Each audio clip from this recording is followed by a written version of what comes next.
when there was the switch to the next year, many people always have their new plans and new ideas. What's going to change in the next year and what you're gonna start to let go of, and what maybe is going to be something new that you are starting to integrate into the next life. Sometimes it's also good to realize whether you are already sometimes caught within some type of a habit, and to take a step back, especially at these times when anyway things are slowly getting more quiet. I would suggest that everyone takes a personal small retreat. That means retreating back to yourself and really ask yourself that question. What is it essentially that you are looking for living this life? Regardless of how old you are right now, how much of where you want to go did you achieve already? And also, are you actually still finding yourself on the way to wherever you wanted to go? So first of all, before we even know which future direction you would like to go towards, number one is we need to know where are we actually standing right now.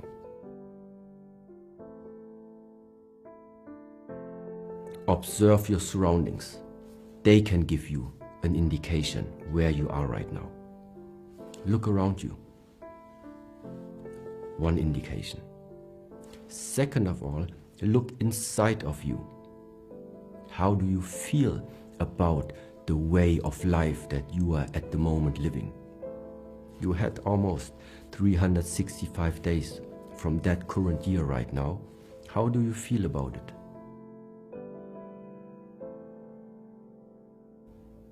Where did it brought you? Where did you decline? Where were you able to increase something about you? So number one is find out what is the status quo. Where are you located at the moment?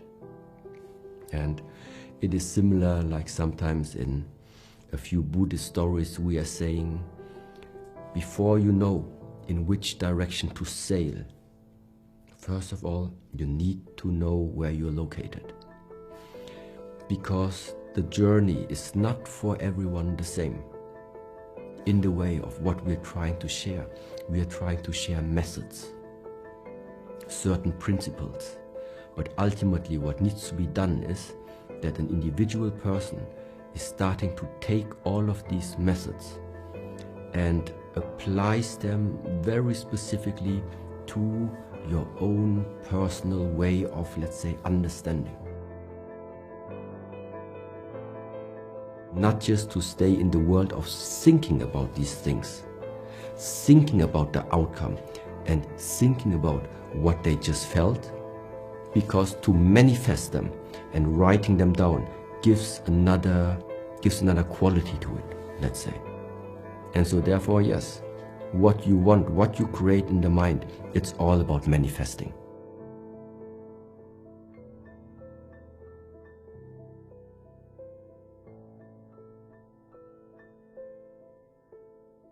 If you are starting into the next year, into your next period, but you keep on having the same things over and over again that are already inside of you since the last 20 years, nothing too much new gonna come. Because there is something already too hard inside of you.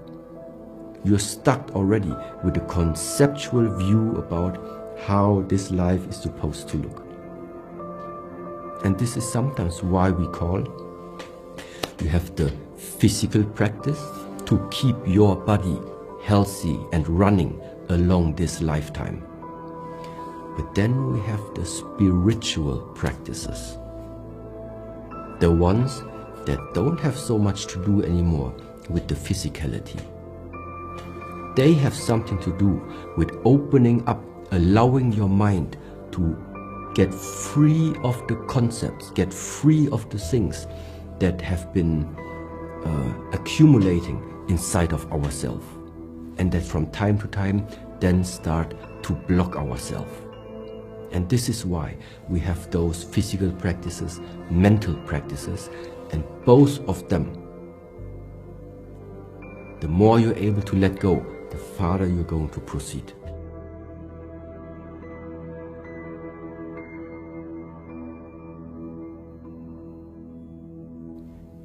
The more your willingness and your ability to let go, the more changes are going to come.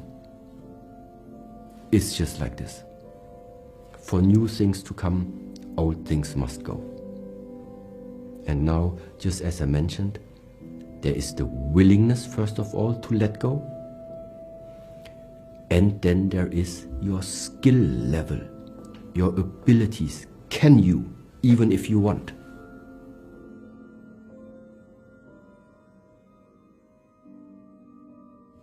There is a certain degree that you can already help or support yourself in letting go, learning what does it mean to let go.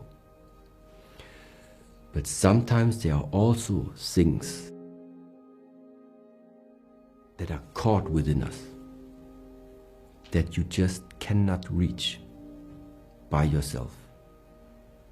And this is the moment where sometimes you need support.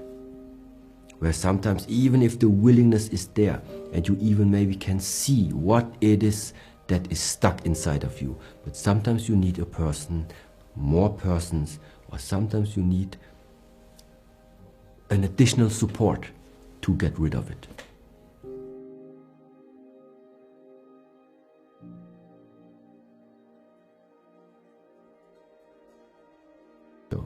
And who are the ones that are able to proceed from there on? Only the ones that went deeper. And this is where it's ending once again, why we have walls around here. Because you have a lot of time for yourself. And if you are putting the right effort into it, the right concentration to it, and the right meditation to it, there is a type of depth that you can then develop, which an average person normally does not have the time for. Everybody can achieve it if you are investing enough of the effort, enough of the training into it, enough of the time in really watching inside of yourself.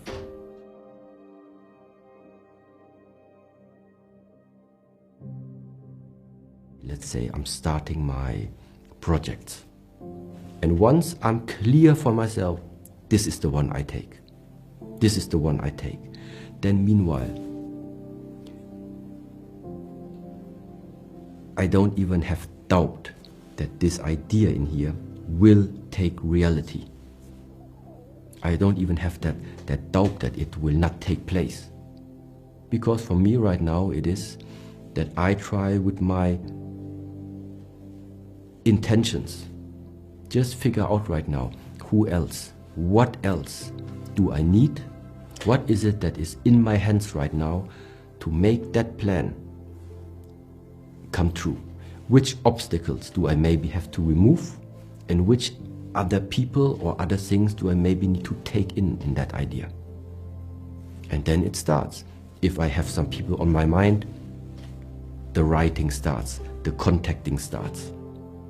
If I see already, okay, there are a few obstacles right now we need to get rid of, then the daily work goes into, okay, remove the obstacles. And yes, and why I am saying that at the moment I am trusting this process so much, that I'm trusting that idea so much that it will become real, is because I'm clear of my intentions. And as arrogant as it sounds, but I do think that this intention is very much in line of what I think this world is needing right now.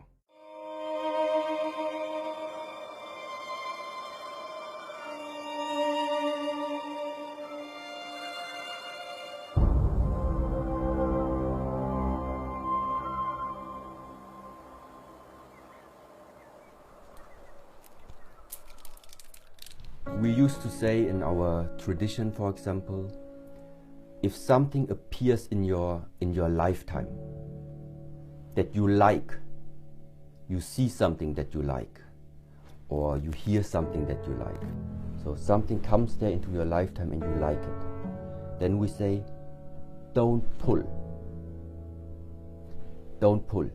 If something appears in your lifetime that you don't like, that means that you would normally reject, there we say, don't push.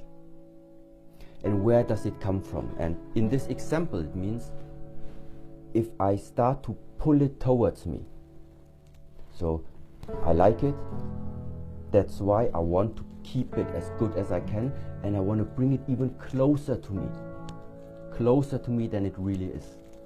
Then what is going to happen is one day, when the time comes, whatever you try to pull towards you, it's simply going to move even away from you. At the same time, something comes and you rejected it right from the beginning. It's just a question of time until whatever you push away from you starts to move very close to you.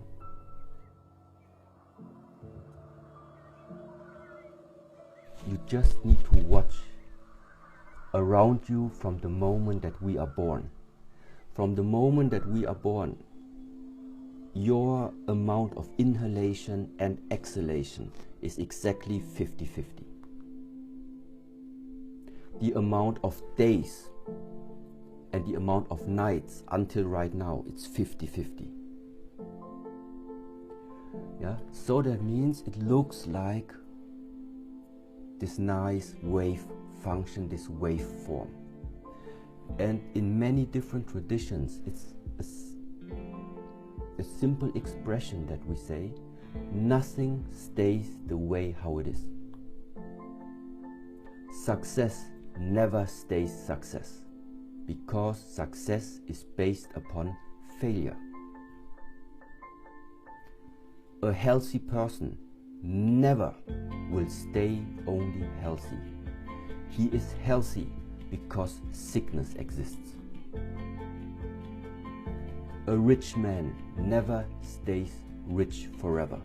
He's only rich right now because poorness also exists. And now the question is like this. If you realize this for yourself and you see that yes, somehow right now it's really good, my business is going good, my health, I'm really fine, everything is great. But then you also realize, yes, but now I'm at this one. Now I feel like now I'm about to lose a lot of things, now it's not working good, I don't know what's wrong. So then you invest again energy and push yourself up. And you realize, I have the skills, I have the knowledge, I know how to do it, that's why it's working. But no matter how hard I try, again it starts to descend. It's like it's not in my hands anymore. And then for us the question is simply like this. After you are observing this type of structure of life often enough, maybe one day we're gonna ask ourselves, there must be another way of handling and walking through this lifetime without always being caught inside these up and downs of life. Yes, and this is how I would at the moment express what that whole expression and idea is about: harmony, about balance, about stability, about unity. It means that you feel into your life right now, feel inside how you feel about your life right now. And now everything that you are doing, try to make it in such a way that your feelings on the inside do not have huge fluctuations. Yeah? So that means somebody gives you a present, and normally before you would be very, very euphoric. So you had this great happiness rising. Practice a little bit, don't let it rise too quick. So somebody give you a present, you can be still very, very thankful you are. But your emotional state is not rising. Yeah? At the same time, before, somebody maybe from your team, he told you, oh, I'm sorry, but this one project I tried, it didn't work out, so no results there. And normally maybe before we would be angry and would be sad about it and would say, oh, what the hell, yeah? But this time it's just like, even with this bad message inside of you, don't let it drop. It doesn't drop. It remains. Yeah? And in a way that means this is just the first beginning to learn and control yourself. That you are not following these fluctuations of lifetime. It doesn't mean you cannot. At every time you can still decide, but now I want to be happy. Now I want to have this expressive feeling. This is not a problem.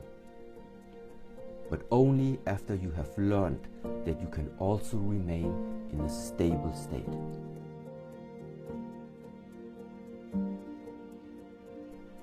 Because what is the advantage of this stable state?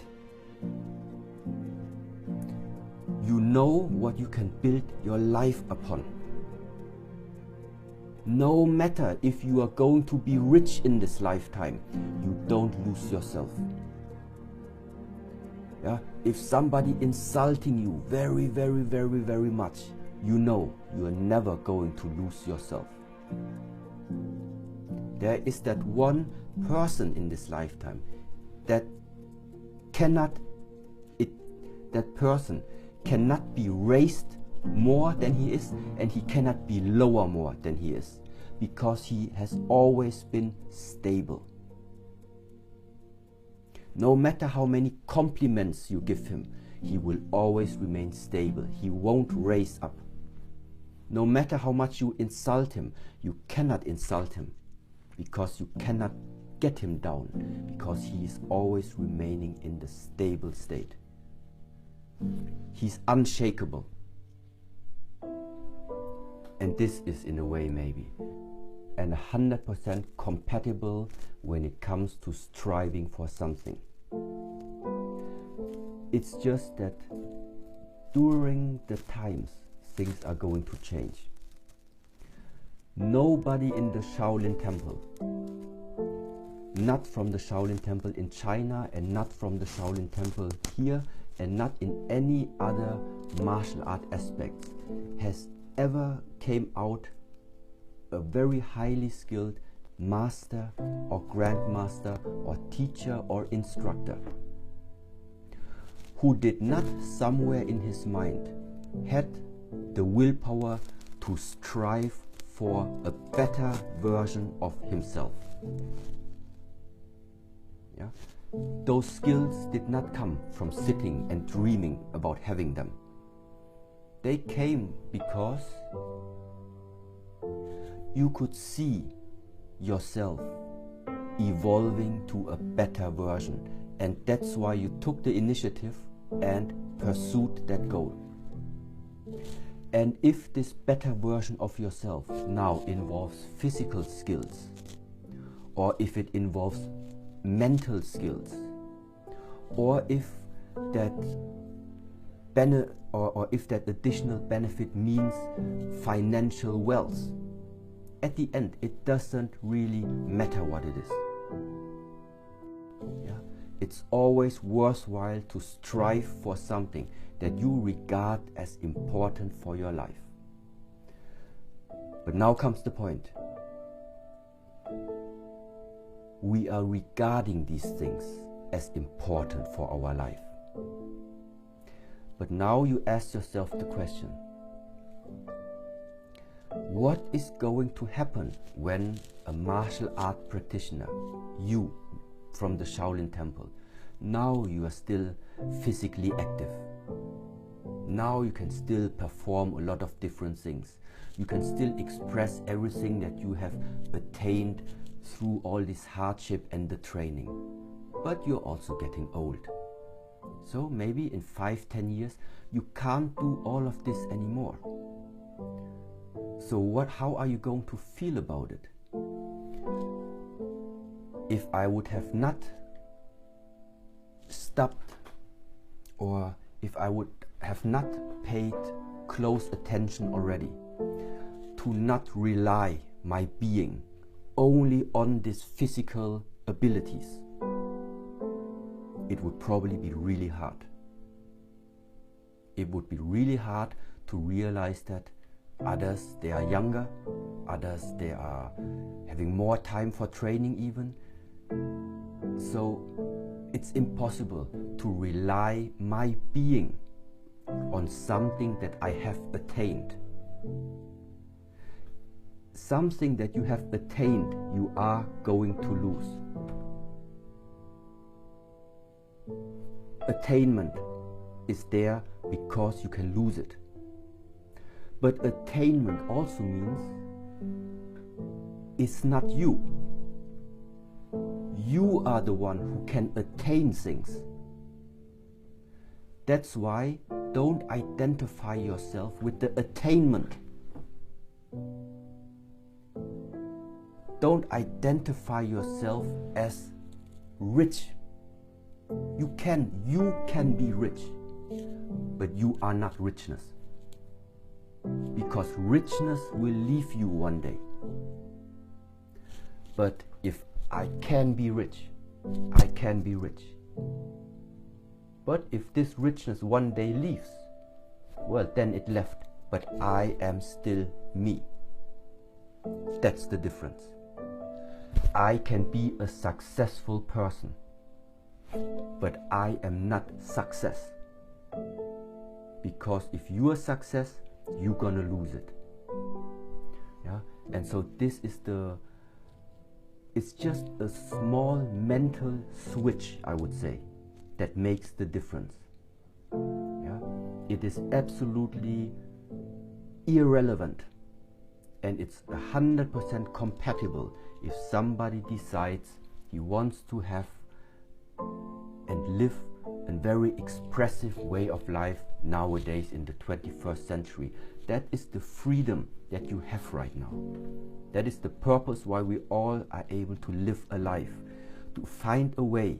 How do you want to express yourself in this world? And in the best case, what type of spirit, what type of expression can you contribute to that zeitgeist, to that conscious spirit at the moment? Not all the 8 billion people right now on the world need to have the same spirit. But the more people are there that are causing chaos, the more spirit of structure and stability and order must also exist in the same time frame. We don't have to be everybody the same. But because there are people that are based upon injustice, we need to be people that are righteous. So, and the question for every single one is simply, what type of contribution are you willing to give to that spirit? It starts with your abilities. Yeah? It starts, be responsible for yourself. Be kind to yourself.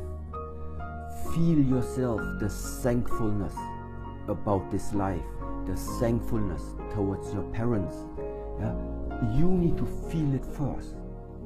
And when you feel it, then you can make other people around you feel it.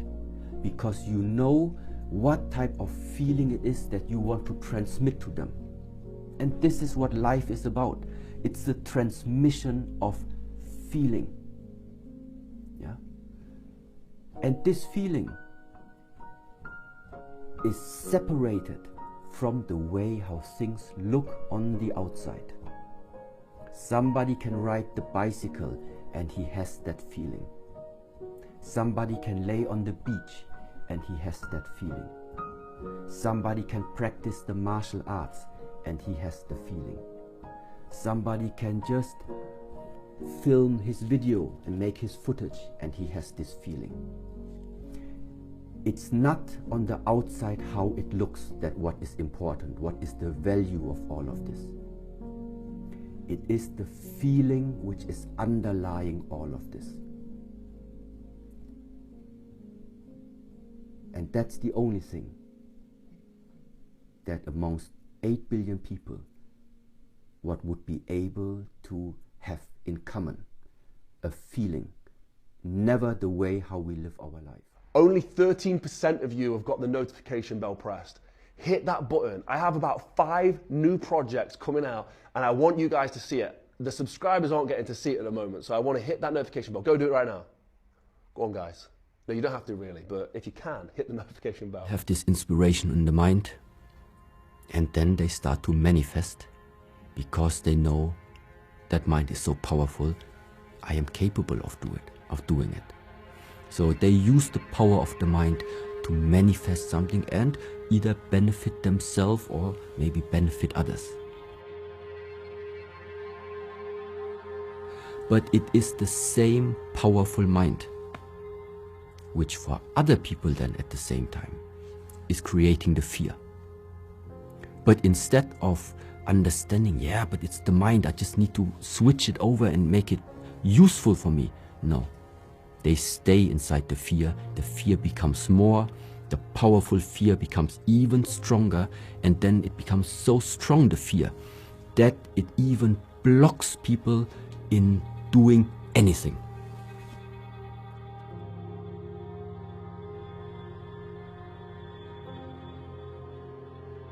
But the fear, it's a construct of the mind in the first place.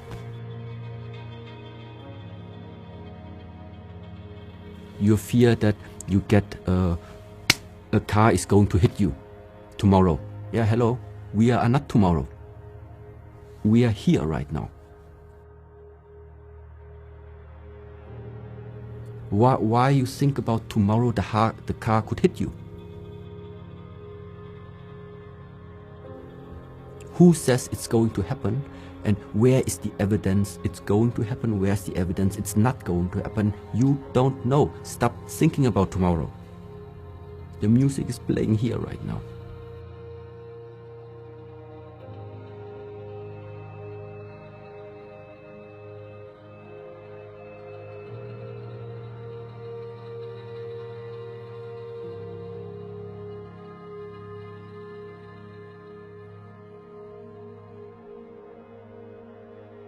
But this fear of the future, this anxiety of what if.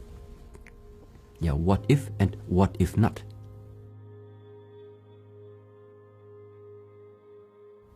Both of them are there. But the problem with the fear is, he's very strong.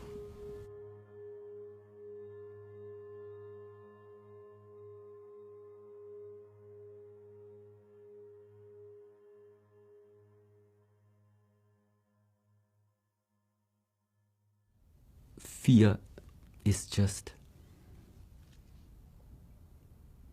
nothing to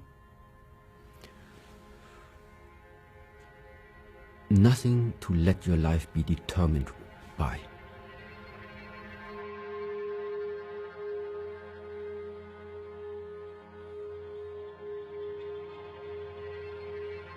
Yeah, but then you ask yourself, but why? Because there is something else which is hindering him at the moment. And oftentimes this can be fear. Fear is number one. Fear of existence for some people, fear of losing is the other thing. Fear is like the main runner.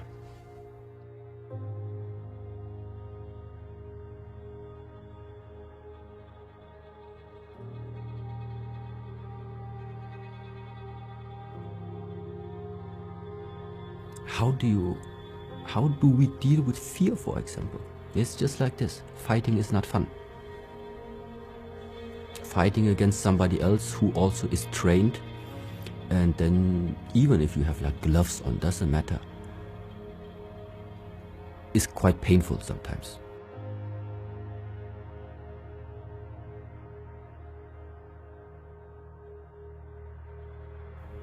And also, very honestly, I don't like even to fight. It's not that I like it, but I feel the challenge about it.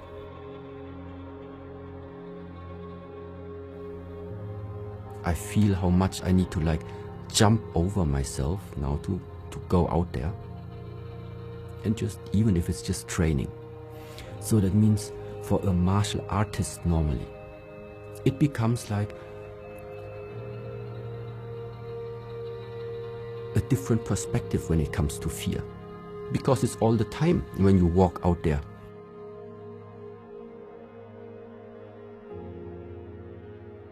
That you are dealing with fear. Fear of what if I lose, what if like he hit me, what if I get hurt, what if I don't stand up anymore. So many fears is it that you are dealing with, but ultimately you conquer them.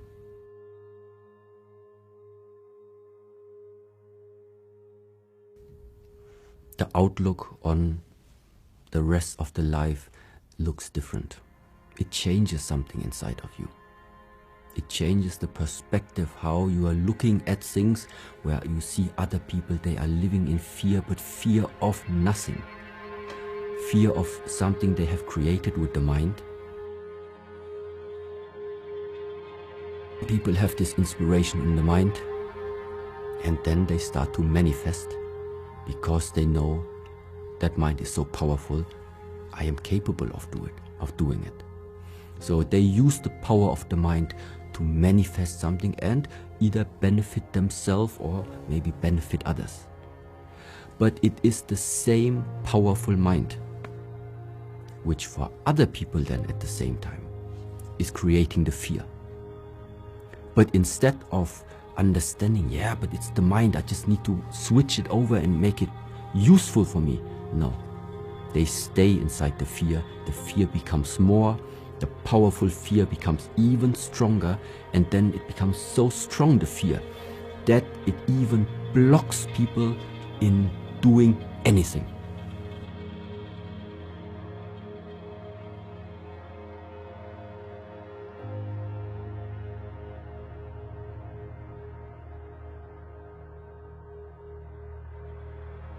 Why you think about tomorrow the car could hit you? Who says it's going to happen? And where is the evidence it's going to happen? Where's the evidence it's not going to happen? You don't know. Stop thinking about tomorrow. The music is playing here right now.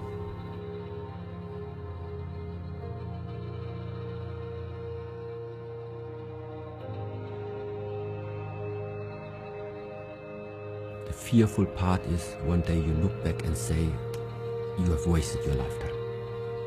This is the fearful part.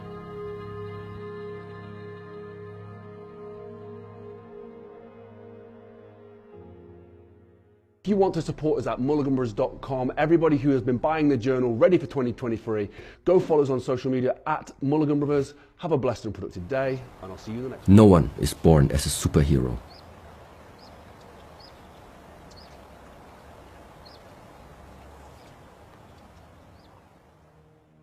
You can only give out pain to another person when you yourself have received that pain before.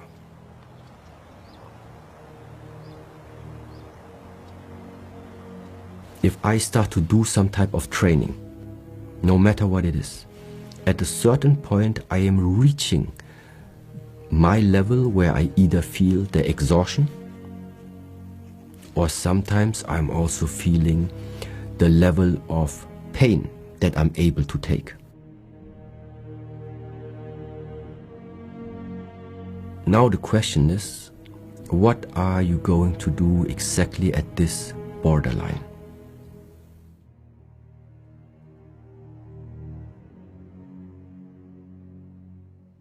I can only give the pain to others that I have received already. My bones can only be as hard as I have hit whatever was hard like that. And so that means take it as a challenge. Everything that hurts you, find a way to overcome it.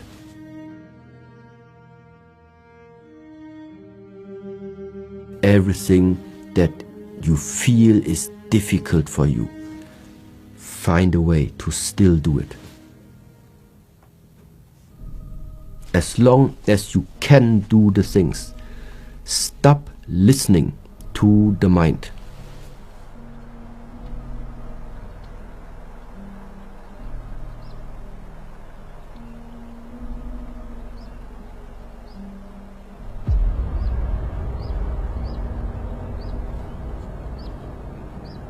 No pain, no gain. We are not superhuman. We are not perfect. But I know that every time I face something and I feel, okay, I'm not good enough at the moment, at least I know what needs to be done. And so for me, in a way, every time I face something, every time I'm being exposed to a new challenge, every time when I feel it's a challenge, it only tells me there again is a chance now to grow, let's say. Now, of course, some people might say, yeah, but what's the point of this growing? What do you mean by growing? Why would I always need to accept every challenge just for the sake of growing? Because this growing is the opposite of something is decreasing, something is dying, something is closing up. To grow, to open up, is the same as to bring light into the things. It doesn't matter what challenges it is that you are facing there. It is the fundamental principle behind it that you do not run away. That you are open for everything that is being thrown at you. It is this type of mindset to also understand,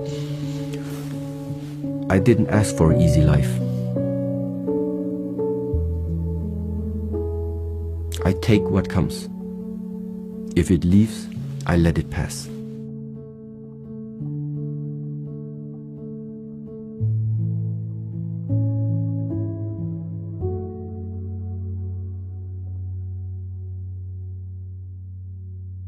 A mindset that I think is paying off later, big times, is when you're starting to incorporate into your daily life, into the daily perspective and understanding that this world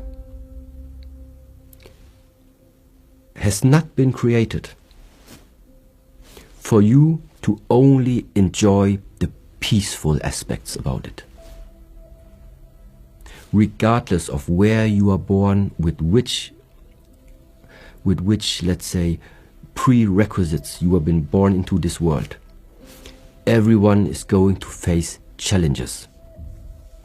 These are different challenges, but you are going to face them, because living this life is ultimately connected with challenges. The question is, how are you now going to deal with it? What can you do knowing that you're gonna walk this lifetime and you will have challenges?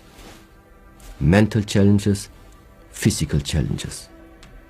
And there I can only come up with an answer.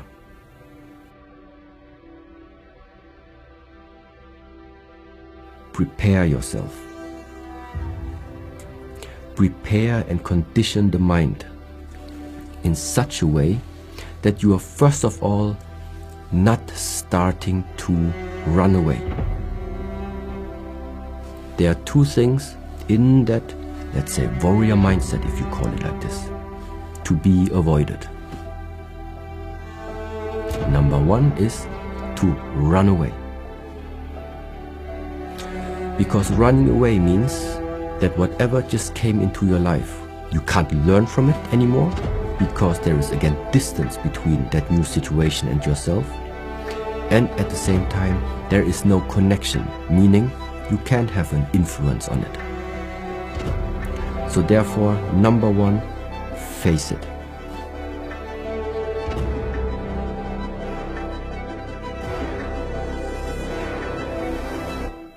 Number one, face it. And number two now, and this is also a quite difficult part, no one is born as a superhero.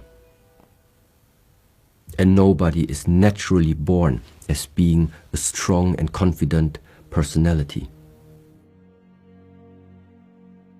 These are things that from time to time, from situation to situation, start to emerge from inside of you, because it's growing inside of you based on how you are behaving towards yourself.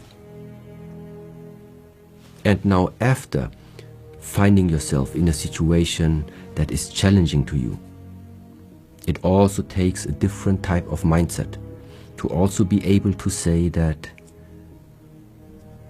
I'm not well prepared enough. I'm not good enough at the moment to take that challenge. And afterwards, prepare. So that means, number one, don't run away. And number two, be honest to yourself. Those two things, if you keep them in mind and then just put time, effort into practice, I think is the key to step by step build something up about yourself, about your life, about your character and personality that will give you some strong fundament in order to tackle everything that this world is going to throw at you. The two things to keep in mind is you do not look away when challenges come, and number two is you don't blame yourself if at that moment in time you are not able to face it. The only thing you're gonna do is you step back, you take time for yourself, you invest the work and prepare yourself to return. Once you really commit, and also commit to a certain type of practice, that means you need to bring out that discipline. It is that discipline that is fueling up this drive, because we know that it's not easy, but no pain, no gain. When I'm lying in the bed and the alarm goes on, for example, if I'm trying to convince myself, come, just 5 more minutes, it's a bad idea. Yeah, so that's why I really got used to it rings, and then it's really like, in a way, I try to get out of bed as quick as possible. Then it's done.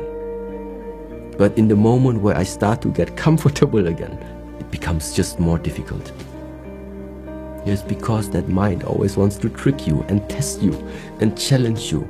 If there's not something that he can still like readjust you. No, but discipline in a way really means it rings, wake up. Because that feeling of not wanting to wake up, that feeling of, yeah, but it's hard, I'm tired, whatever, it will pass after some time. And there is no other way than just learning to get over things like this. That's it. We all have it here. It's just that we also know there is a price if you don't do it, and there's a price if you do it. And it's just up to you to decide which of those two paths of development would you like to be in.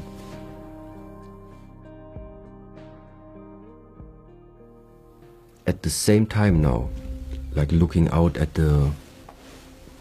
in the society, I also think that sometimes this strong mindset is also not existing anymore because of the lack of movement. There is that moment where the animal comes out. There is that moment where it's like your animal instinct comes out, which is producing suddenly more of this power. There is something which wants to push through it. In the different methods of what we are practicing here, there are also things to call out this type of instinct. But now, the MMA fighters, they have it. Everybody who practices this type of physical activity that at some point is related to a very high extent of energy, let's say. You have that moment where you need to push yourself to bring out that energy, to bring out that fire. But if your daily work, if your daily week is only sitting in front of your desk and doing, I don't know, office work, that fire doesn't come out. And if it comes out, it goes in the wrong direction. It goes in the direction of the head. It goes into the head because you're angry about something. But this fire of angriness and the fire of motivation are two different ones. Because the fire of angriness is something you cannot in a way control. But the fire of motivation, the fire of trying to achieve something for a better version of yourself, is something that if you practice it long enough, you can recall it.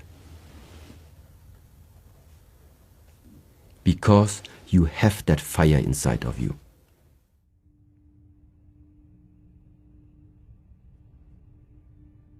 Strong mind goes together with strong body. I think there is a similarity with it, because you cannot reach to have a strong body if there is not the fuel behind it that gave you the push, the motivation to do so in order that you finally develop in that direction. So, and a lot of different jobs that are existing nowadays, or let's say the lifestyle, that when hard times come, you just push through. If sometimes these decisions were first-time decisions, where you just had no experience before. But this is the whole point, why it's important to sometimes be faced with different challenges, with different problematic situations, for you to turn on the intelligence and find a solution.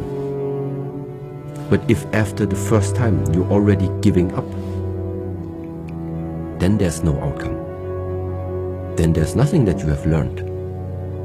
The only thing that you're remaining right now is regret and sorrow, which is neither going to bring you forward nor anything else, because you have not understood the message yet, why you ended up in that situation.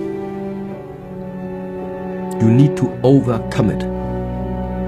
Your next level of development comes in the moment where level 1 is solved. You found the solution for level 1. Now, challenge number 2. Next level. As long as you don't find the key for level number 2, stay there. Many years, repeating over and over again, until you see it.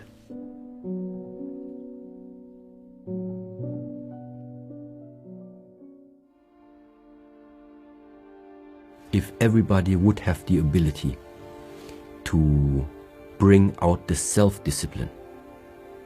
You don't need like disciplinary masters. Meaning you don't need a monastery also that takes care that you are keeping that external rules and the external structure. But like for example today, all the young guys that came, if they would already be so self-disciplined that they know exactly what they can do, what they cannot do, if they want to achieve something that they just focus on that, if they knew all of these things, well then they don't need this monastery anymore. But the point is that no human being, or a few, let's say, or very little, it's difficult sometimes if you are surrounded with different environments to always remind yourself back again what is the state of being to keep on walking. And therefore, if it is not existing in the beginning coming from yourself, that's why we need sometimes external support. And the same goes for the question if somebody finds himself in that place of darkness. Either you find a way that you can find some light in there and then make it shine brighter from day to day.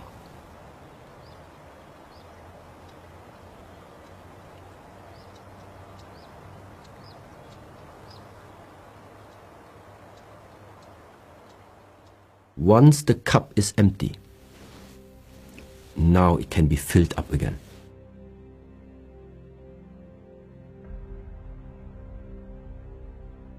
What is it that might be the key that you learn to let go of something?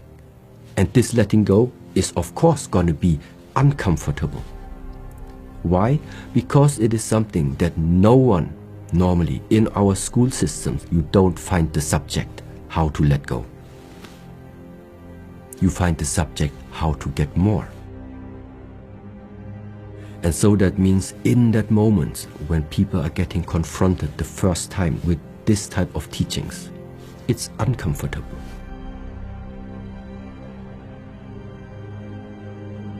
And so someone is always confronted between here, then he's brought down. Then he gets messaged how he will build himself up again. Then he gets smashed down again. And so it continues.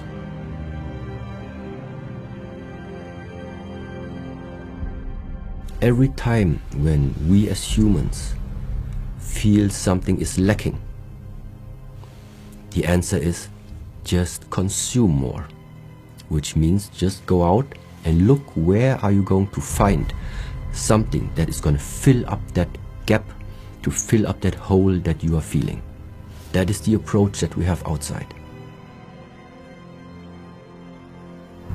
But by observing this type of behavior, I think you can see that no matter how much you consume, no matter how much of these offerings you are taking, you never become full.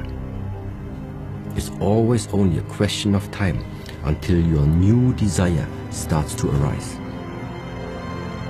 It always just fills that small gap, that small hole for a short moment. This feeling that suddenly something has hit really deep, has pecked the core. This is the essence of what we call the Zen teachings, the Chan teachings, where the Shaolin temple belongs into. These are the teaching methods, meaning getting out of the comfort zone is part of the process. If I realize somebody already starts to feel like very confident again, yeah, very bright, then I know, okay, it's time to shut him down again.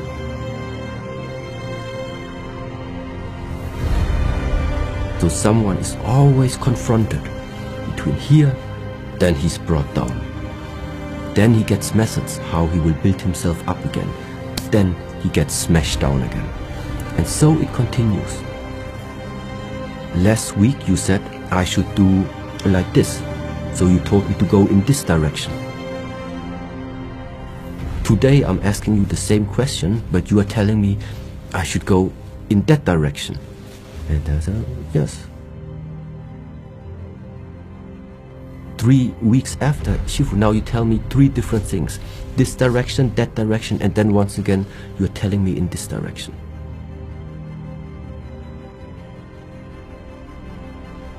What type of teaching method is that? It is for you to figure out yourself after you have wandered between the different extremes that are existing. First, I push you in that direction, then you walk. Then I tell you other direction, then you walk there. Then maybe we change again, then you walk back there. Until you realize it's not here and it's not here. It's all of that. That's possible. Discovering what type of a person you are, what type of character you are. And just to reset yourself for whatever is going to come afterwards.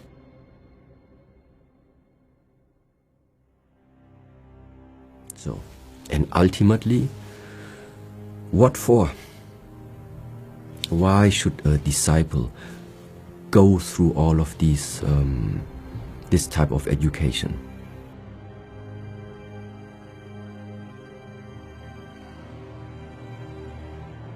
Because once the cup is empty, now it can be filled up again.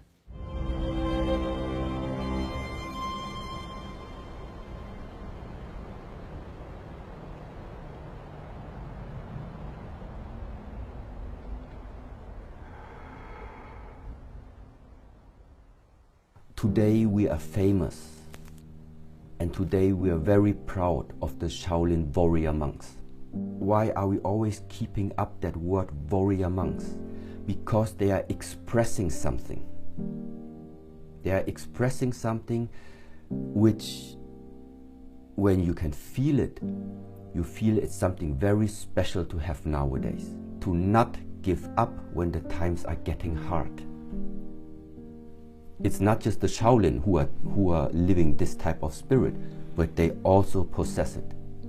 Because this is what makes the difference between someone that we call a warrior and maybe another person, somebody that we call who succeeds and somebody you maybe call today a loser. The difference is both are going to come to the point where they are facing the challenge and when they are maybe facing also their defeat for the first time. The only difference is that the warrior keeps going. And somebody who does not have enough courage, who does not have enough discipline, who does not have willpower, maybe he just does not have the power anymore to keep on going and going and going after he failed so many times.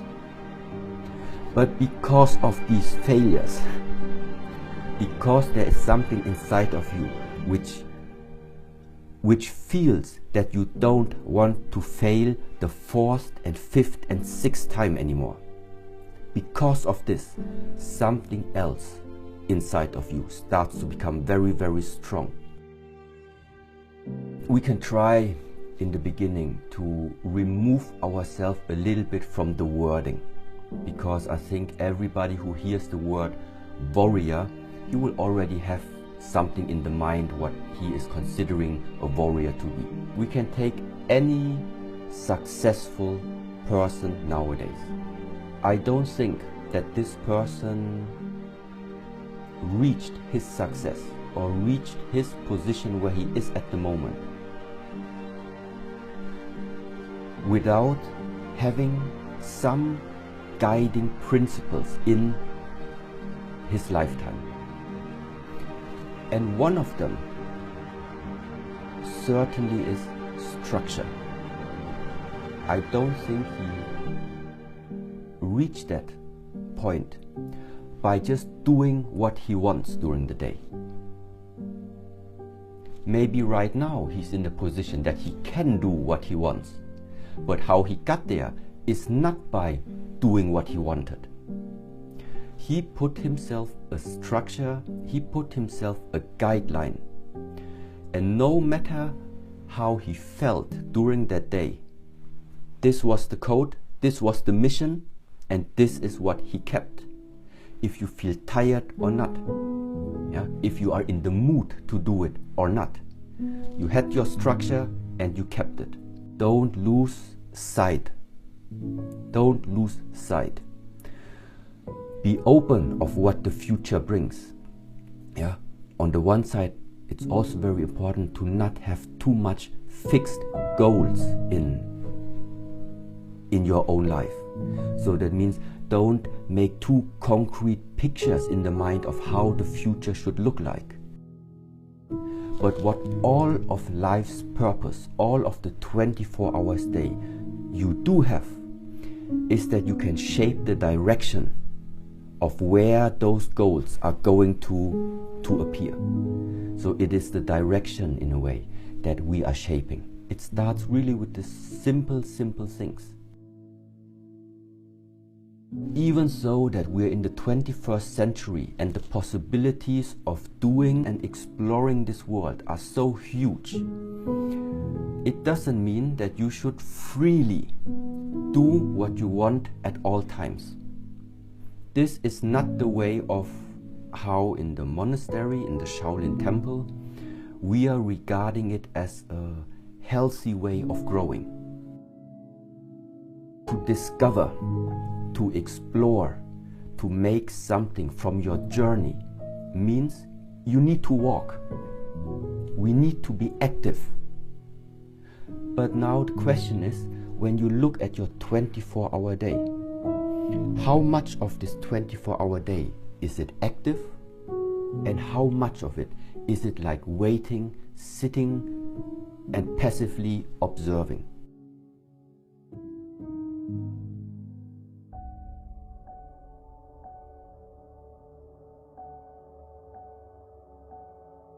Yes, so my name is Heng. I am currently the headmaster here from the Shaolin Temple Europe.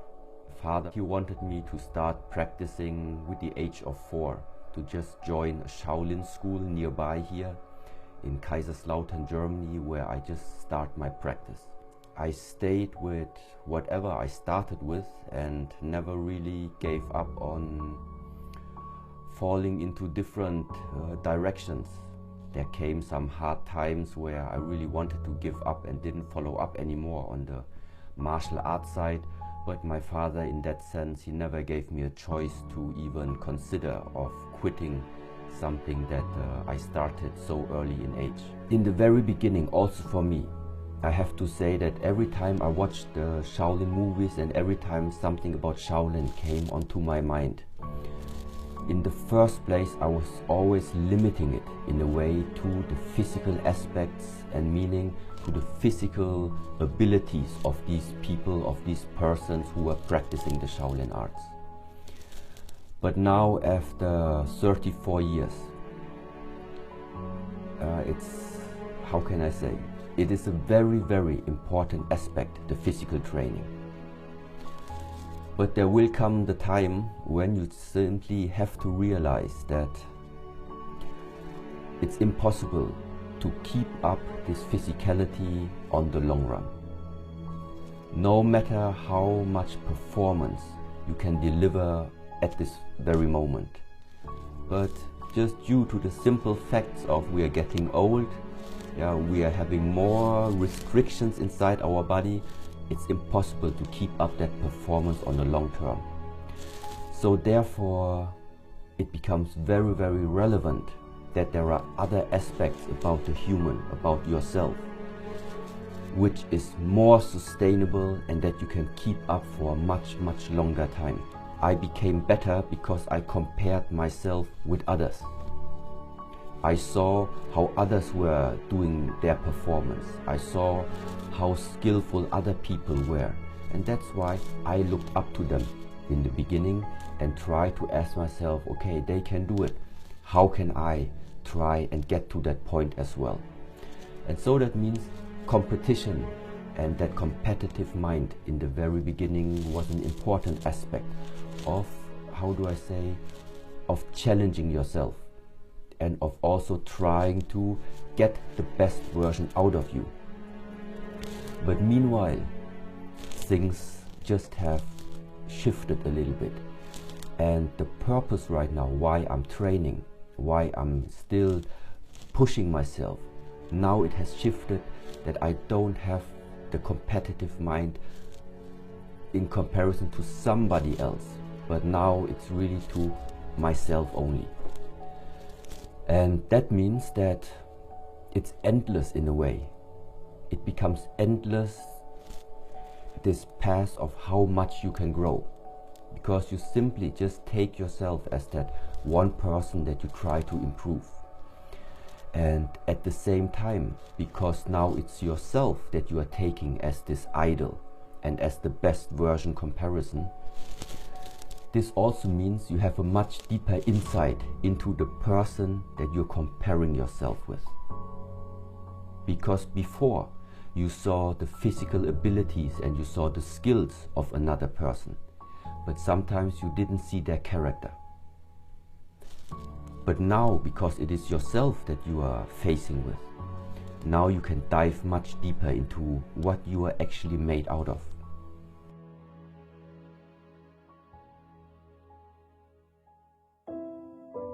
Humans like stability. Yeah, to be stable, to be balanced. That means, also now talking from the martial arts, when you start your training, no matter what type of system it is, the first things you normally learn in the martial arts is the proper way of standing, which means the proper way of aligning your body on the earth. Because we say, if you cannot stand firmly, no matter what type of techniques and applications you're trying to do afterwards, they can only be as good as your foundation is. And this foundation means for us stability of the body, stability of the legs. But now trying to translate this into the modern way of living a life, I mean, it's very, very similar. You can start off easily nowadays to try and become famous very quickly, try to build up a very high level lifestyle. But the question ultimately is, all these things, one day they will reach their peak and they will vanish again. And then the question remains, what is the foundation that is going to hold you up? Because sometimes living a fast way up also means it's going to be a fast way down. That's why very often we say, just look outside the tree.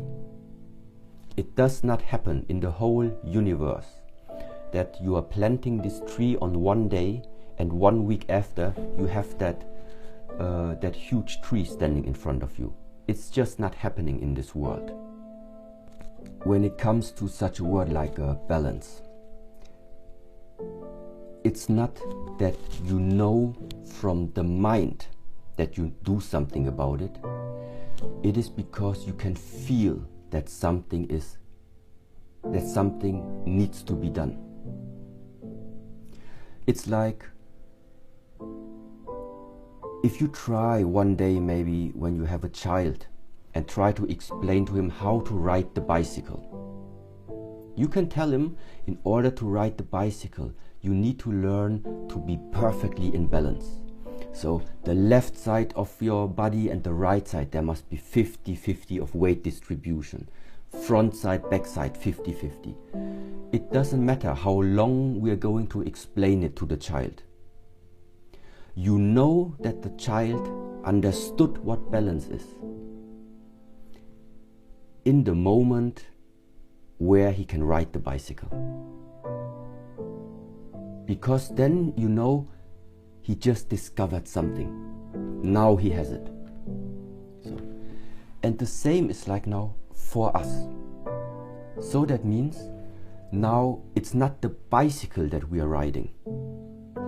Now it is your life. It is your life. It is the things that right now are happening in your life.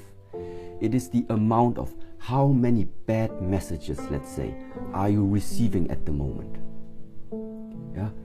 How is your sleep at the moment? How is your appetite at the moment? How is your general mood at the moment? All of this right now together, this is where you start to get a feeling for it. You feel, this is my life. This is how my life feels at the moment. And when you now feel that something is not correct there, then you balance it out. And the easy way to just balance out, this is what we describe as there is an observation part and there's an active part. For many, many people, I think to start with those two levels of balancing would already be enough. That simply means maybe you are too active in some parts and maybe you're too passive in other parts. No matter in what you are investing it, every one of us has 24 hours that we can work with. Any other skill that you can develop in this world, any skill must be nourished over and over again. And this is why there is the saying, for example, the real skill, the Kung Fu, what we call Kung Fu, yeah, it's a skill attained by investing a lot of effort. And the only way in order to express this is by repetitive structure, repetitive movements. And therefore is the saying, perfection comes from repetition. Because this is also why somebody becomes so good in filming, making very nice video shots, very nice footage. Why? How come? I'm sure he very often had his camera in his hands.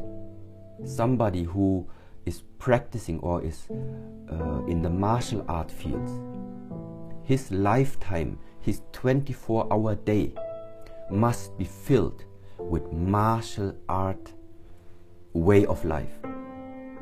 So in order to know in what is a person good in, you just need to look at the 24-hour day, at the 7 days a week, at every month, and at the last 2-3 years. And then you can very much tell already what type of skills a person, for example, can develop or has developed.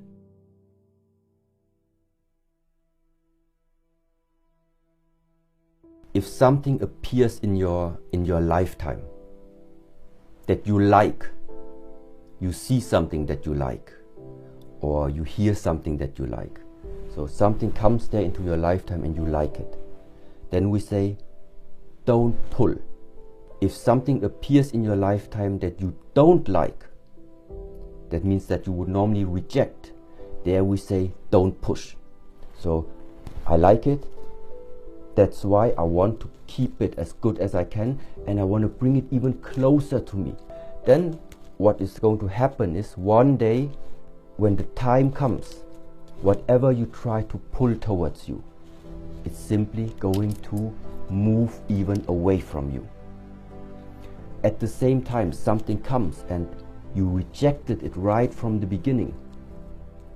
It's just a question of time until whatever you push away from you starts to move very close to you. You just need to watch around you from the moment that we are born. From the moment that we are born, your amount of inhalation and exhalation is exactly 50-50. The amount of days and the amount of nights until right now, it's 50-50. Nothing stays the way how it is.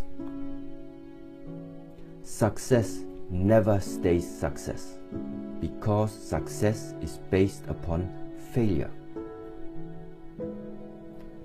A healthy person never will stay only healthy. He is healthy because sickness exists. A rich man never stays rich forever. He's only rich right now because poorness also exists. Maybe one day we're gonna ask ourselves, there must be another way of handling and walking through this lifetime without always being caught inside these up and downs of life.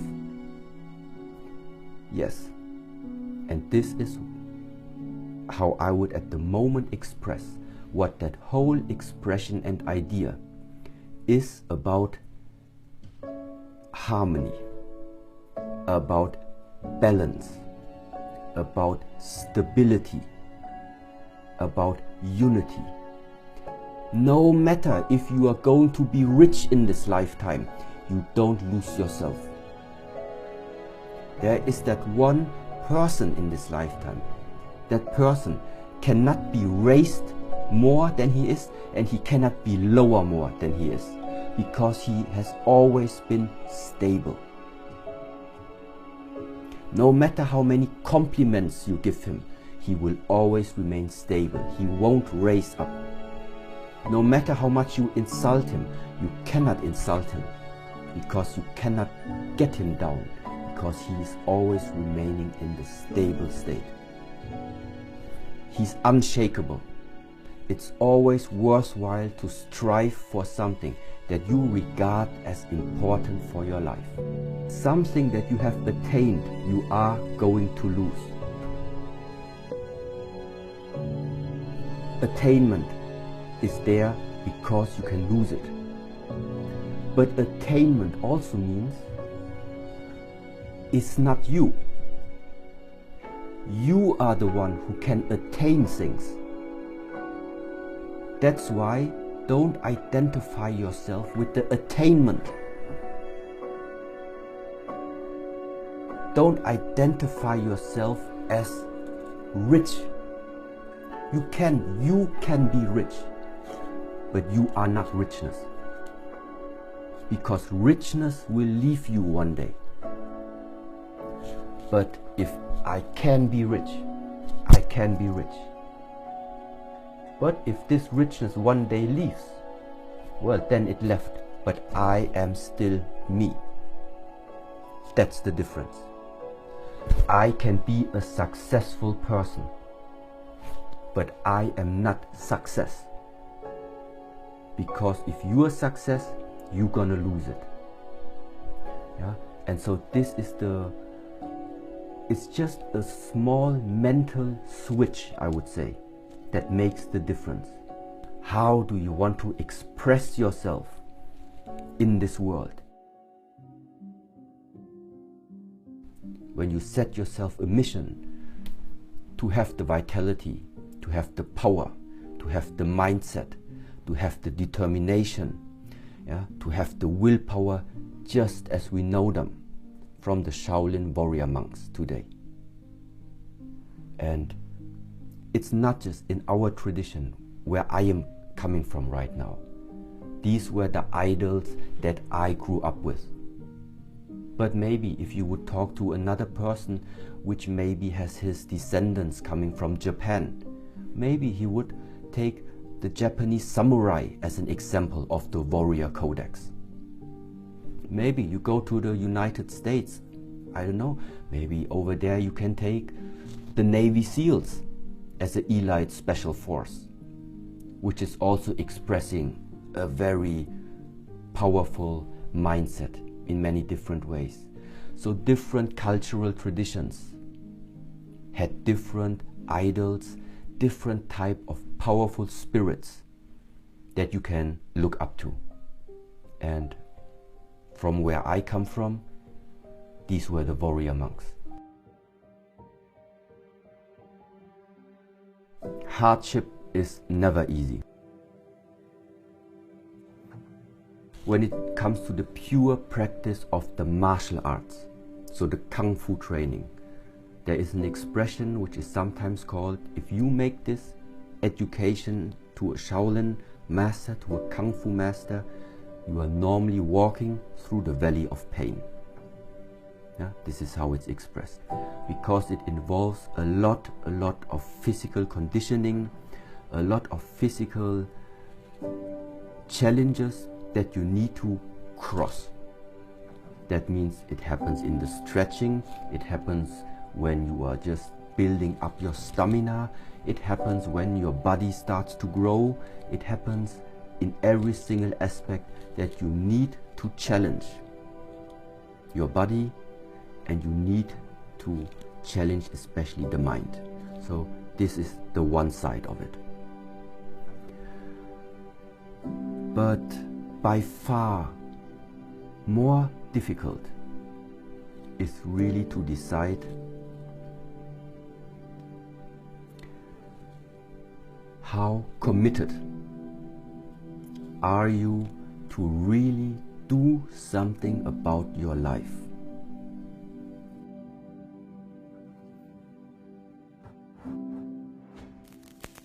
Thank you to everybody at Mulliganbrothers.com, where you can now get the hoodies, the t-shirts, and the Inspire Change hoodies dropping very soon as well. Repetition is your friend, not huge jumping. It is the repetition of things that starts to embody something inside of you. So instead of making huge plans with huge steps, better think about how to structure your 24 hours and put a little bit of what you want to develop there inside that day. Because instead of huge steps, what we are using as a method is continuity. That one is your friend. Repetition is your friend. If you have a goal, and if you know what type of skills, which tools you are going to need to make this goal become true, I do think you need to figure out how you're going to get to those skills, first of all, and then make a plan and invest in them. And at least in the Kung Fu training, it is like this, that we say some skills, they come after years of training.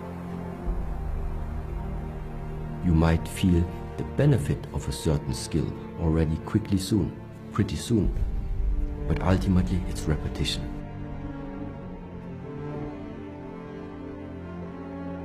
Of course, you can have self-affirmations and use this as a method to push yourself because you want to achieve something.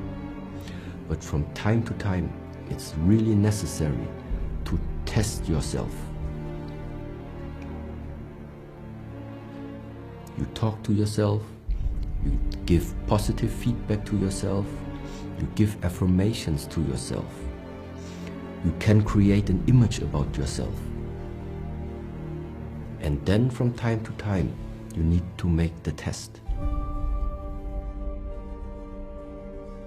If what you imagine to be is who you are.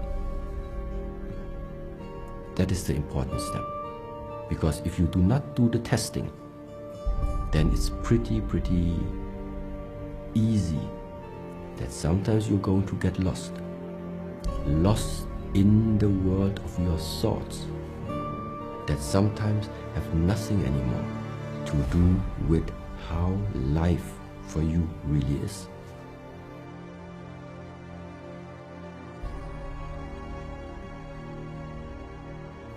You live in a dream world. You live in a fantasy world. This can happen very quickly if you are using too much of these type of methods. Music, self-affirmation, visualization, all of these things, if you do not test. If you test, you can use everything. Because from time to time, that test is just gonna show you, and that's where you really are. And then you readjust. But if you have all of these methods which pump you up, but you never do the testing, then I would say be careful about that one.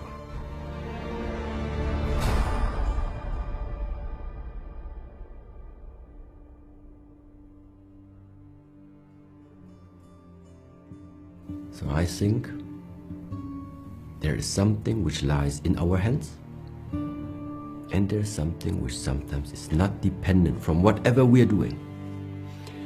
But in the moment where your actions are in harmony with, let's say, some energies, some possibilities that at that point in time are anyway apparent there, something can happen.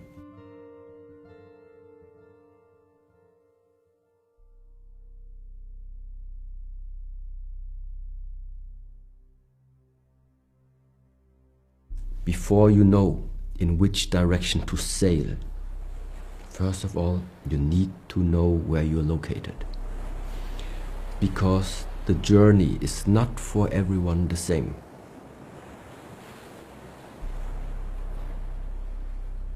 Ultimate plan which direction to travel is something everyone personally must do. But therefore, in order for you to know, to now start and making up the plan where the journey is going to go, number one, we figure out what is our current state.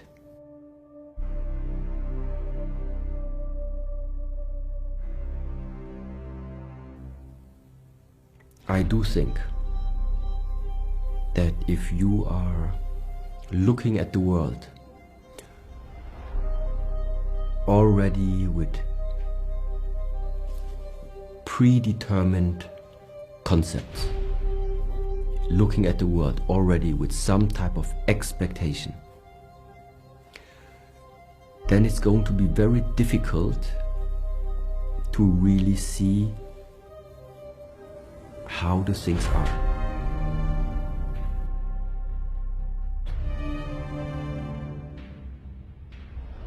There are many emotional states, many thoughts that are coming. They come and they go. None of them lasts. If you think this world is about you, think again. Maybe you misunderstood something. If you can't handle the little things, you will not be able to handle the big things. That's just how it is. So that means the small things matter. The more your willingness and your ability to let go, the more changes are gonna come. It's just like this. For new things to come, old things must go. And now, just as I mentioned, there is the willingness first of all to let go. And then there is your skill level, your abilities. Can you, even if you want? And there it is now also good to know. By practicing certain methods, many of them that I told you already, many of them that are also available. By using them, there is a certain degree that you can already help or support yourself in letting go, learning what does it mean to let go. But sometimes there are also things that are caught within us that you just cannot reach by yourself. And this is the moment where sometimes you need support. Where sometimes even if the willingness is there and you even maybe can see what it is that is stuck inside of you, but sometimes you need a person, more persons, or sometimes you need an additional support to get rid of it. So this is also important really to understand. I think one of the main hindrances, I would call it like this, What is hindering someone to get answers or to get to the methods? I think it is the lack of time that you are spending in investigating yourself. Yeah, meaning too many things nowadays are outsourced. You are outsourcing maybe your happiness to outside circumstances. You are outsourcing your health to outside circumstances. Yeah, so you are outsourcing a lot of things where we think, yeah, but they should belong into your hands. I cannot imagine somebody, this powerful nature, this force of the universe is putting you as a human being on this earth incomplete. Meaning incomplete to deal with the challenges that this world is going to offend you with. So what I'm talking about is, for example, the immune system. I think when you have the right methods to improve, to boost up your immune system, you can face a lot of different sicknesses by yourself. Doesn't mean that you should only rely on this, but it's already a big part that can help you. A great power lies in the ability. When you spend more time with yourself, you will realize that a lot of medicine, a lot of high technology is already embedded inside of your body, inside of yourself. Yeah, but it is like a trend anyway, that many things are outwards oriented, but which is very normal. This is what we say. In the morning when you wake up, it is something very, very natural that is happening, that you open up the eyes, you get out of the bed, and so then it starts to be normal that you are interested in what's going on out there. Which means you look at the mobile phone, you look at the television, you look outside, you listen to things that are around you. That means awareness is naturally driven outwards of you in the moment where we wake up. So it's natural. This is the natural state. Like I said, if you don't pay attention, it's getting out of you. Therefore, what is it that the first step I would suggest somebody is doing, and what is also lacking nowadays, is the time that you realize this. To just realize one part of human existence, is it that our awareness is naturally being driven outwards. So, in order to create the balance, what we do with all the different types of methods is to regulate this. To regulate and keep an eye on the amount of time and on the amount of awareness that we are allowing ourselves to get lost out there. So that means, first of all, it's important that you see it on yourself first. Which means you don't turn the view out there and look out. The first thing to do is you turn around and see yourself. Because then in the moment where you are doing this, you are going to see yourself. And this is the beginning, where once you spend time with yourself, the insight comes. Yeah, because all the time we are interested in seeing what is everything existing out there. Yeah. And it is one approach. This approach is that things are becoming, even the traveling, the journey becomes quite long and quite big the more far we go out. So it's like, first I stay inside my monastery. When I go out, I'm going to be inside this village. I go out, I'm going to be inside Germany. I go out, then I'm in Europe. I go out, then I'm on the earth, on all different continents. Then I go more out, then I'm in the solar system already. Then I go more out, then I'm in the Milky Way. Then I go more out, then you are in many different galaxies. then you go more out. It's getting always bigger and bigger and bigger. This is also an interesting way of spending your life. Yeah. But there is one thing which not everybody is able to afford this type of traveling. Yeah, maybe Elon Musk, he is, yeah. But not everybody has this technological and also financial capabilities to make this type of journey. But now the interesting part is that in the Asian culture, we are saying the so-called macrocosmos, that the world is always getting bigger on the one side, is actually like a mirror to the so-called microcosmos. And microcosmos means it is now not the journey where you travel outwards, it is the journey where you're traveling inwards. And instead of things becoming more big, you watch inwards, things becoming more fine, you become more refined. So first of all, you realize, okay, I have the body. Then you watch in, oh, I have the skeleton, I have the muscles, I have the fascia, I have the organs, I have all the blood vessels, I have the energy systems. And you get more deep and more deep. And there you realize also different things inside of you. You go down, maybe you meet some atoms. Inside the atoms you have the proton, the neutron, the electron. You go even smaller, then you maybe have the quantums and the quarks. I don't know. The funny part is, on the one side it always gets smaller, on the other side it always gets bigger. But those two things still have something in common, which is, just as an example, cyclic movement seems to play a very important role. It doesn't matter in which world you are now.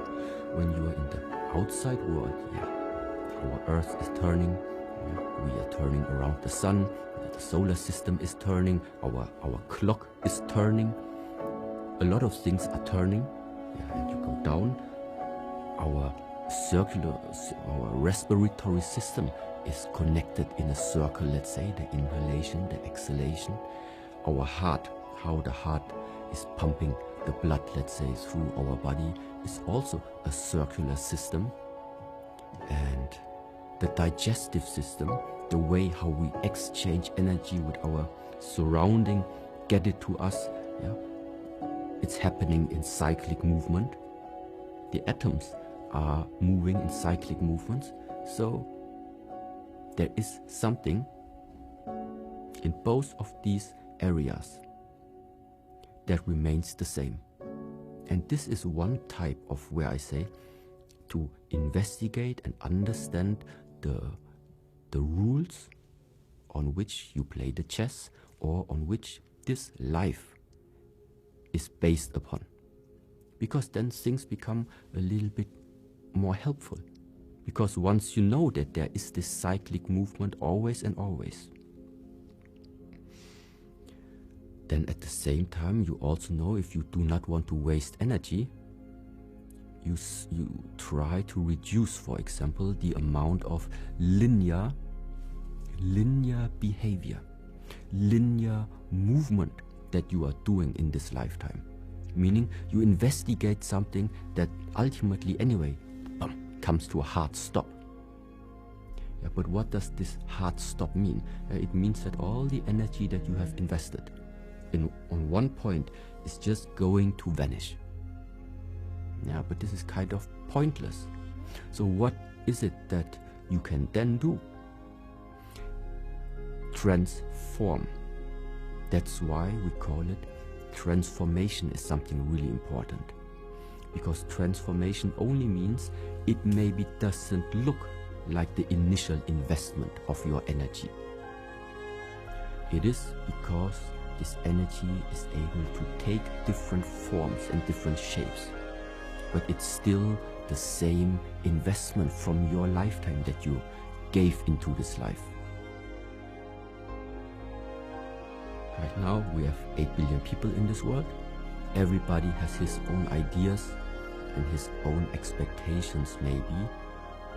how he sees himself and what he would like to do with himself during this lifetime. So that means we have 8 billion different ideas. And one misconception maybe, or just something to meditate about, to contemplate about, is why would this world, why would this life, or even this universe, now I express it a little bit in a negative way maybe, but why should this life care about an individual's expectation about life? And now we are not just having one, we're having 8 billion individual expectations about life. But for me, in my mind, it's just like, we are talking right now about the creator of everything. The creator of the universe, the creator of the planets, of the humans, of the animals, of the plants, of all possibilities in this world. We are talking about this type of force. In comparison to the expectation of an individual human. I'm not sure who's in the more powerful position at the moment. I mean, I am sure. The thing is just, I don't think that this type of force is existing in this world in order to fulfill that individual person's expectation about life. I think it's the other way around. I think that you have been put here on this world as a small individual in order now to be open. In order to be open, in order to receive what that force has to offer you in this lifetime. Which means you are walking through this lifetime without an own idea, more or less, what to do with your life. You are open to receive what this life in a way has to offer you. And how do you know that you are getting these messages, or how do you know that you are on this path that I'm trying to at least present it a little bit graspable to you? Just imagine you are working on a project, no matter what type of project that is. You invest a lot of effort, a lot of time, and a lot of energy into this project. But no matter how hard you try, you are not succeeding somehow. Even though you watch around, other people make similar projects, but they invest way less energy than you do. But they are succeeding. Or you're already together, the third or fourth time together with a partner. The first 3 times you broke up because you realized there is something which apparently is not fitting. But because of your hope, you go the 4th time into this relationship. But again, you're just about to feel that something is not resonating there.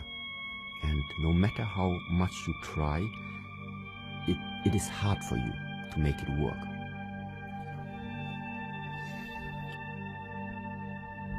And often in such situations, then you might ask, yeah, I'm working so hard, why am I not deserving finally the success of my work? Or when it comes to the partnership, why don't I deserve to have this partner, this woman, or this man in my life? This is the one way how you could ask. Or you turn around and ask it in a different way. Maybe this universe doesn't want you to succeed in exactly this project. The universe wants you to succeed, but not in that project. You have disciplined your mind. You have taken your own responsibility into your hands, that the life quality, the way how you are perceiving this lifetime, it's up to you. It's up to your practice. It's not to wait until the outside circumstances and your government and this world is going to create your dream world. It's not going to happen. It's about how can you contribute? How can you as an individual contribute to bring out this world that you imagine how it should be? And this is how I see, for example, why I'm doing this type of work. I am trying to share out what I think is missing. And this is just for my part. I think this is missing. I want to see it more in the world, in my dream world. That's why I contribute to make this dream world now start to manifest a little bit. And this is how I think, at least for me, it's quite a fulfilling way, because I don't wake up and like have the feeling I'm wasting my lifetime. Because this probably would be like one thing. Sometimes I think when I look into the future, one of the worst things that could ever happen is that you one time just wake up, are old already, look back at your lifetime, and then you start regretting that you didn't do something with your life. This is really something that I don't want to be in. That's why right now I'm already very careful in what do I invest my lifetime. If it's not important to me, then I don't do it. If I think it is something that gives me additional value, then I do it.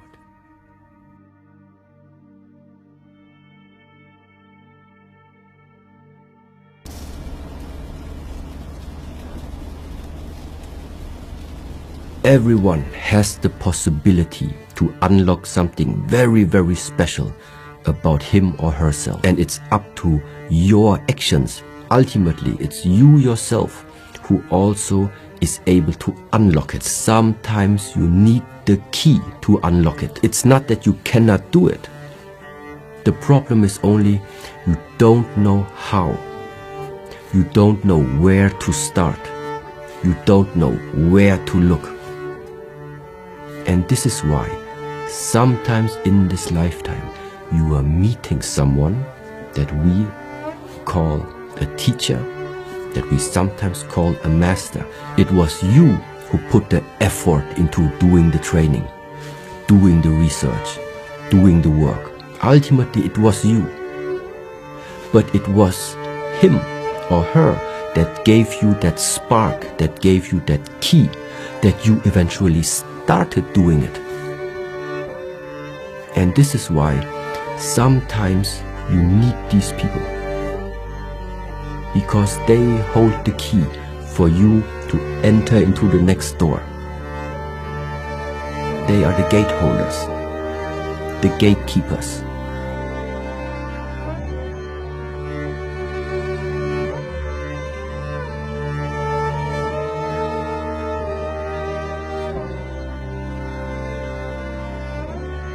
And why is it that we then start to follow that master?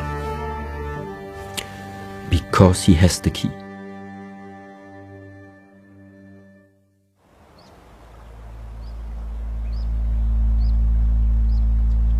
To be able and take that decision, are you going to go for it or not?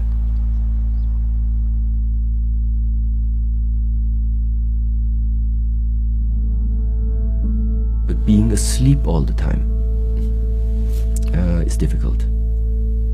Yeah, and that is the reason you don't want to sleep right now.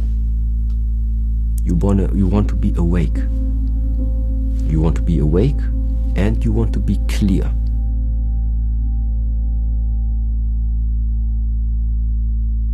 Being awake and clear. Now your life is in your hands. Being numb, being under drugs,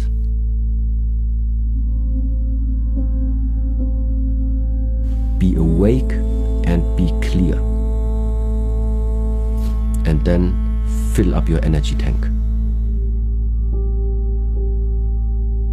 How can someone now who finds himself in this type of darkness, so what can he do? And there I can really only say there are a lot of different methods out there, and every door needs one certain key.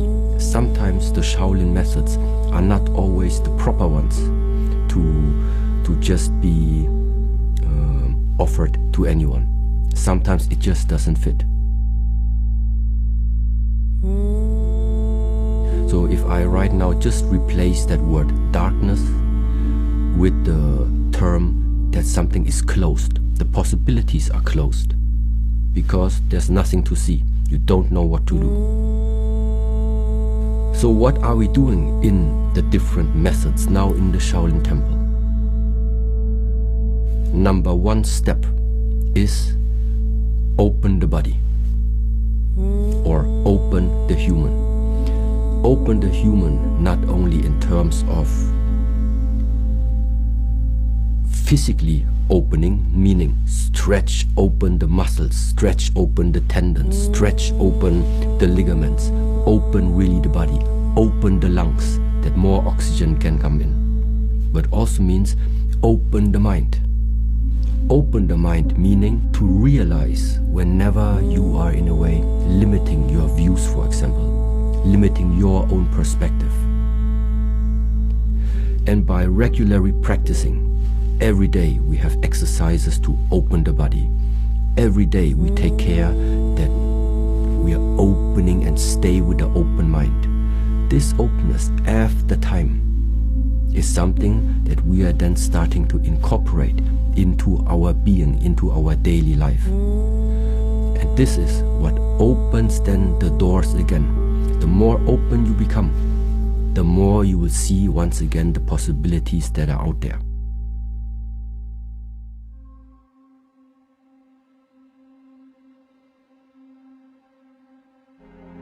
Practically speaking,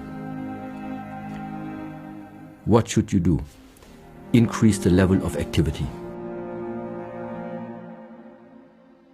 If somebody finds himself in a too dark place, increase the amount of activity. Which means spend a lot of time outside while the sun is shining where there are a lot of people. The opposite is you're in a dark place and you stay at home in your four walls. For some time, it's sometimes necessary, but this is not going to be the solution. If you by yourself cannot create that light, then we have to somehow try that the circumstances on the outside help you, support you a little bit along this way. I think the human is able to develop and learn so many different things when the willingness is there, when you are willing to learn.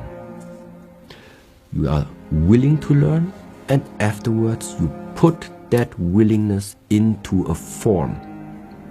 Willingness into a form means you make a plan. A simple daily plan. Tomorrow I'm dedicating 5 minutes to practice it. The day after, another 5 minutes. After that week, 10 minutes every day. And this you keep, no matter what, no excuse. Everyone is old enough to make a plan where you can put 5 minutes into your daily schedule that is just unchanged for the next month. I don't see a problem with this. But sometimes we're too compulsive. Sometimes you do have a plan, but then somebody calls you, you receive a message, something comes in between, and suddenly the plan is gone. If you have this type of commitment, why would you even call it commitment?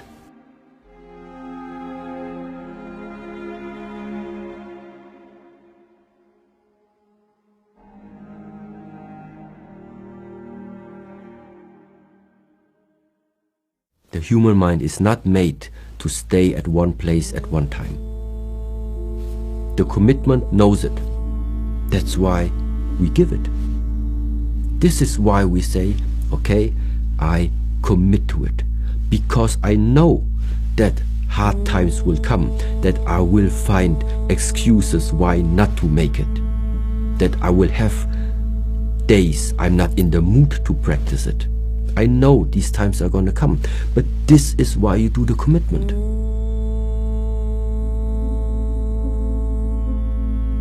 There is a history in all of us which cannot be changed, which means where we come from, what type of genes has been given to us. Yes. But at the same time, I also think that everyone in this world is absolutely free to express themselves in whatever way they feel like. It's just the fact that I can also see that some virtues, not even virtues that are being represented from the Shaolin temple, but general virtues within the society are starting to too much become mixed up and starting also to like disappear. And therefore, I think it was a really good question to sometimes pay attention to the fact that what has been given to you sometimes needs some care.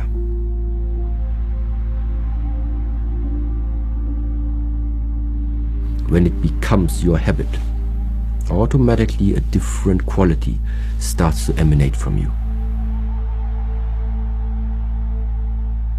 Increase this type of quality,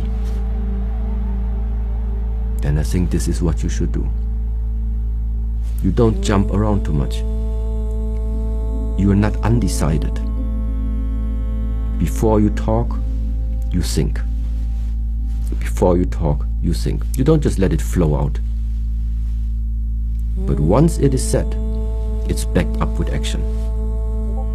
If this pattern is continuously repeating, what is the way out? It's not by adding something on top of it.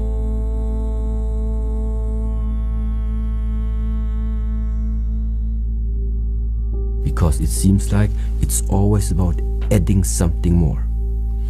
You are learning something because you think you are missing it. You are going to another country because you think you are missing that experience. You are trying out another type of food because you think you are missing that taste. So that means the general idea, which is at the moment existing, is every time when we as humans feel something is lacking, the answer is just consume more. This is not about giving.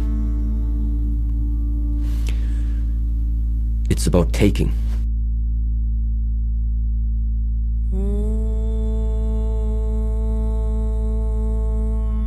It's about taking away everything that is in front of a person's eye that has covered up the clear view upon how this world, how your internal nature, how your emotions, your mindset is all connected with each other.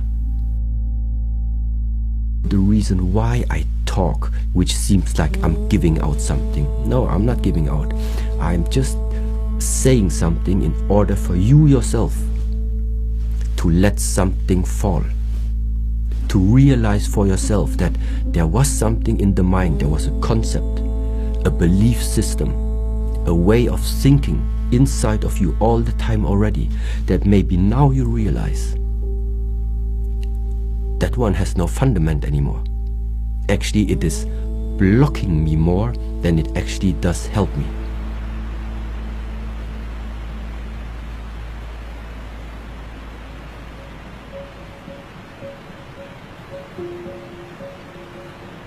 You think that because we are so well connected everywhere in the world, you can access quite a lot of information just by going on Google or on YouTube.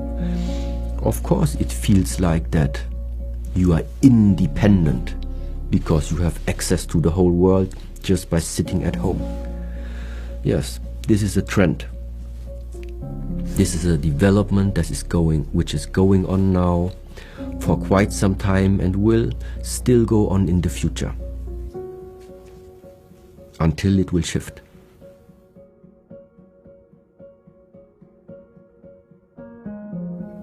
Until it will shift, and you will realize how much of a fantasy and how much of an illusion it is to think that you can live a life, or that living a life means that you are sitting at the chair looking at the whole world and being connected with the world through the screen. This is not living a life. This is you are living an illusion in this life. To live a life is you look at your hands, you look at your body, and you go out of the house. You do the steps. You do what makes your body sweat. You breathe in the air. You have physical contact with people. You talk face to face with people. This is living life. The other thing is sad. So the result of if something is too dark is it's very difficult to actually distinguish anything. What are your possibilities in the darkness? Because you don't see any direction, you don't see objects in the darkness. So what therefore the approach is, what therefore I think must be done is, no matter which method you're using, you need to light up that space. So either you find a way to really light up that space so that in such a way that darkness slowly disappears and you slowly start to see what is in that room, what is in that space. That is the first possibility. Or the second one would be that you are developing yourself and are equipping yourself with some type of skills that gives you better abilities to see in the dark.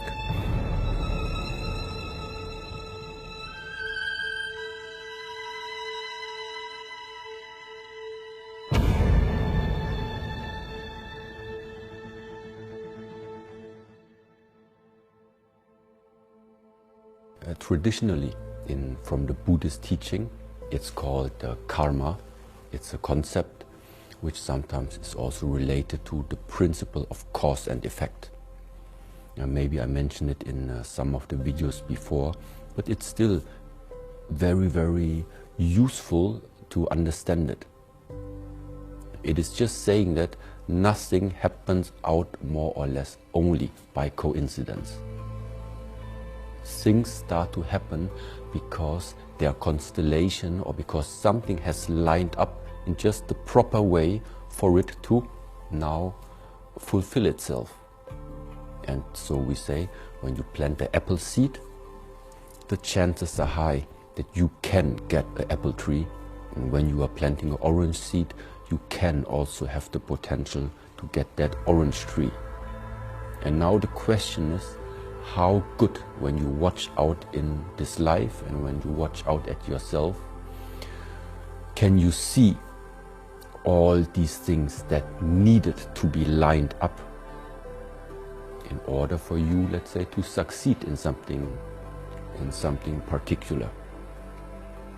And so there it also comes to, it has also something to do maybe with strategy, or maybe with the ability to read the signs of this life.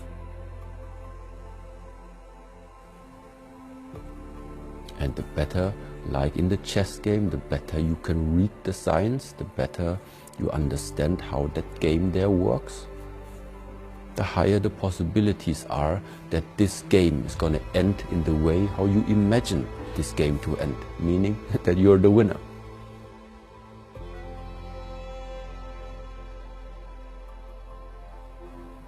If you don't know how the rules of the games are, if you cannot read the other person, if you don't even know yourself good enough, I think you're going to make quite a lot of mistakes in that game.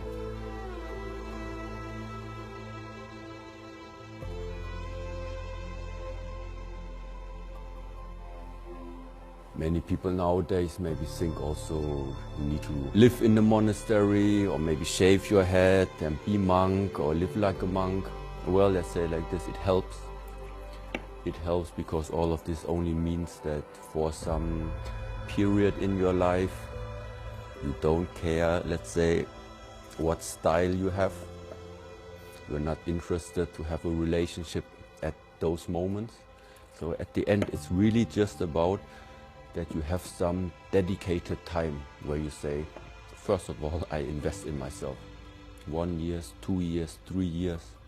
So, but ultimately, everything that we try to share from the methods in this monastery, everybody should be able to use it. To live inside the monastery, this has never been and will never be something for the mainstream, yeah? Only crazy ones like me do this.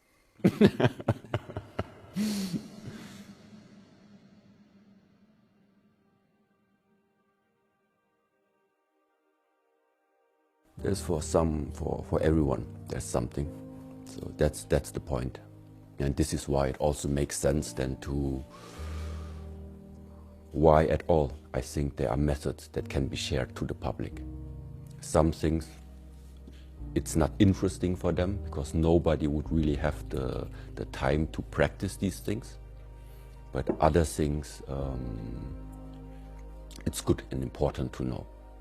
And somewhere there we need to find the balance for what to share out and what remains inside the temple walls. Yeah, and now, for example, when I talk about the retreat and getting away for some time from this outside world, yeah, what does it mean? It really means you go, in our case, you're inside this monastery, you're not leaving this monastery, you are not spending too much time, let's say, on the smartphone or on the internet, or even you don't watch any movies or any television or any shows. So you're very careful about where are you spending your time actually in those 24 hours day that you have. Yeah. Let's say winter time you sleep 8 hours, 9 hours, okay? Still afterwards you have 15 hours. What are you doing with those 15 hours?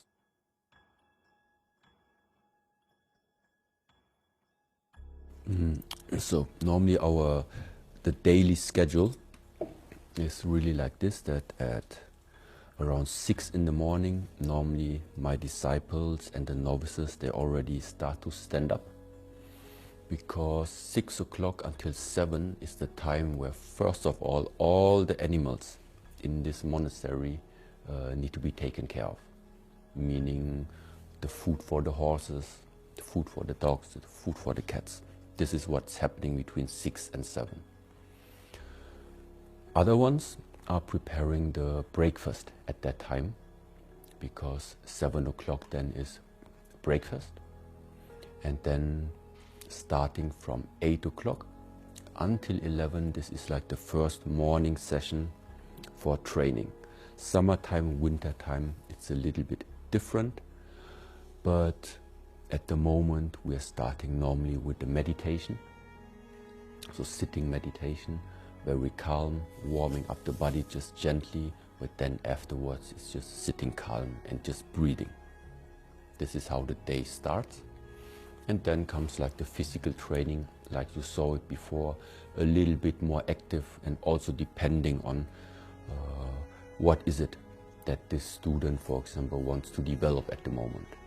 Yeah, so sometimes we have group training, but sometimes we also have individual training where you have to take care of yourself, where you want to proceed. And 11 until 1, so which is where we are at this moment, is normally the working time. Working time, which means emails need to be answered, then just the general work that needs to be done inside the household in terms of vacuuming the floor, cleaning the windows, washing the toilets, washing the clothes, going shopping. That takes place now in that 11 to 1 period, and 1 o'clock is lunchtime. After lunchtime we normally have a break until 3 o'clock, and then 3 o'clock until around 5 o'clock is again a training time. Yeah. Training time, and 6 o'clock we have dinner, and then a short break, and 7 until 9 is again a next block where it's dedicated for practice. So there are actually 3 blocks of practices every day, and they can differ because when I talk about practice, it's not just about physical practice. It can also mean it's something that you practice which is good for your mind. Sometimes you practice something which is good for the way how you are breathing. Sometimes you practice something which is then eventually good for your mood. Sometimes you practice something which is then really physically good for the way how you look. So practice for me is just that you are developing something on you, not just like physically speaking. So, and this is what the practice times are dedicated for. So that doesn't always mean that we go for running or just like doing push-ups or doing weight training or doing kicking and punching. This is one way of training. But like I said also, this complete way of thinking, and what is like really important also to share to the people outside there, because I don't think that the majority of people is interested in punching and kicking. No, it is about to just get access to more different methods that you can use in order to improve the way how this life feels to you. This is the main point of all of these practices. So it doesn't matter how your life look at the moment, but what we all have the same is you have a body, I have a body. And there are methods to keep the body healthy. You have a mind, I have a mind.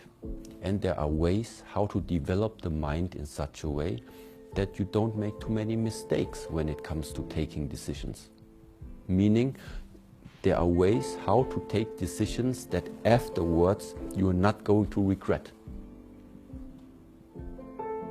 That can, for example, means it's better to take decisions in a state of the mind that we would call it, it's a clear mind. It's not a mind which is like based upon emotion. Not a mind that was just angry a few seconds before. Then people have different emotions, we have different emotions. Nevertheless, taking decisions out of emotion is not a good idea. Everybody has organs, we have organs. Everybody has muscles, we have muscles. Yeah. And therefore this is what it's about. To go deeper into yourself and try to penetrate all the layers that are making you become who you are. And all these areas can be trained and should be trained. It's about the life quality of each individual. That's what is the important part. The life quality. It's not about the punching and it's not about the kicking. But life quality sometimes can also mean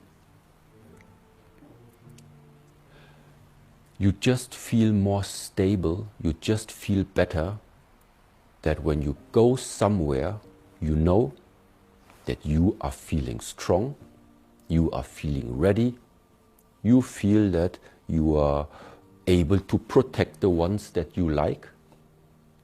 So that means that you are feeling strong, that you feel solid, that you feel prepared.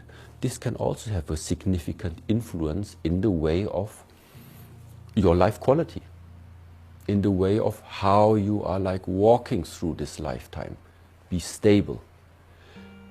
And these are simple things right now, why all the disciples, all the students that I have here, why I want them to also learn about the martial arts. Because this is what it's about. You want to develop your body in such a way that you feel strong, that you feel vital. But not just that you feel like this, it's also important that you really are strong and vital in comparison to yourself if you would not do the training. That's important.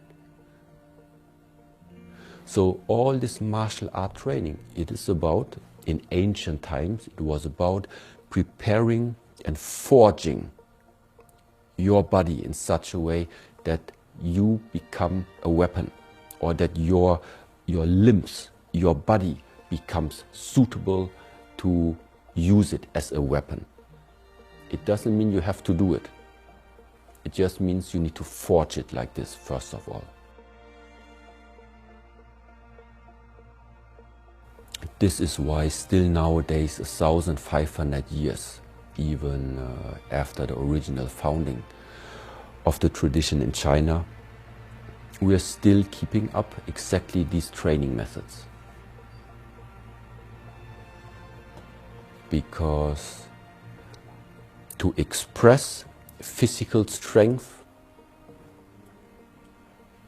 absolutely has an impact upon how strong your mind is. It's not the only one, but it certainly is like related.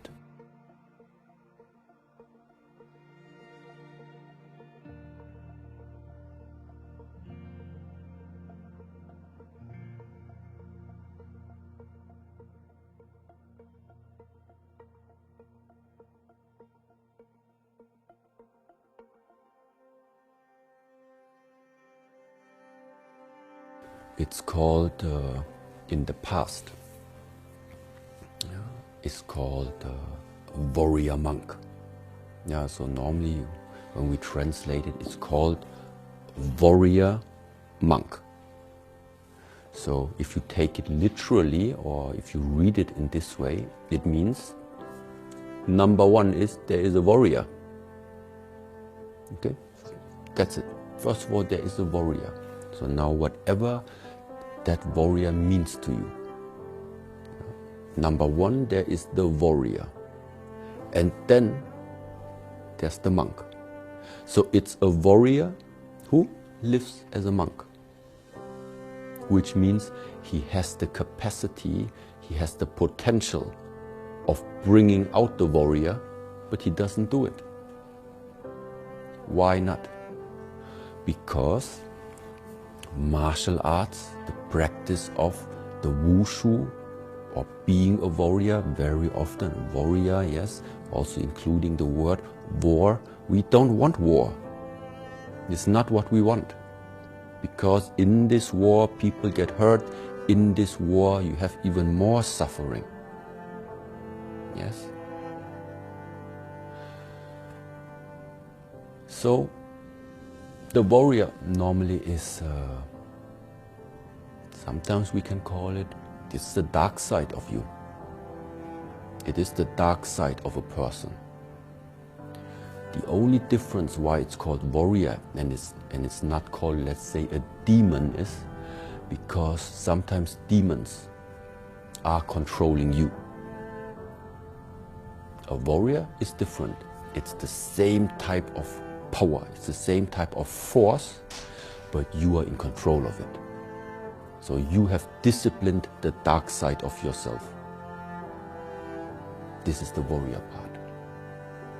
And that means, but because you know that when you bring this out, it can cause a lot of suffering. It can cause a lot of harm also if you use it in the wrong way. That's why it's not our aim to bring out. that warrior at all times. But you need to be able to at least have that spark inside of you, that when somebody starts to hurt people in your surrounding, in your family, you need to have this fire and bring out then the warrior. This is how I would express it. And it's better that you control this type of energy than you have no control over this energy. But every human has it. If you are provoking a person just long enough, it's gonna come out. And what comes out there? Now the question is, who is controlling it? And yeah, some are called controlled by demons, and other ones control themselves. But the force is the same. It's very powerful. Thank you so much to Master Heng. Today's video was sponsored by Mulliganbrothers.com, the best motivational clothing brand in the world, where you can now get the Rise and Grind series, the Hardest Worker in the Room series, and the Inspire Change series. And if you are lucky, there are also some books available on the website. All that support goes back into making these projects possible, and hopefully we'll make a future project possible with Master Heng. Thank you for watching, and I'll see you in the next one. Peace.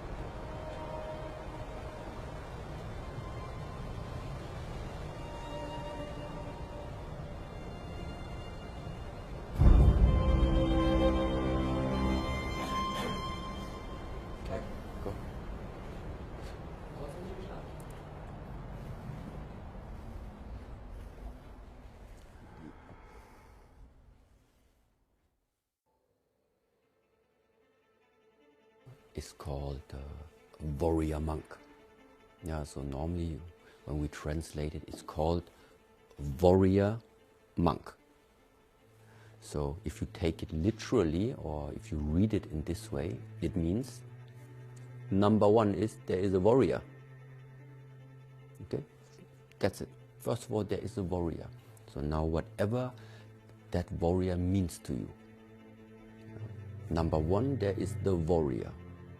And then there's the monk.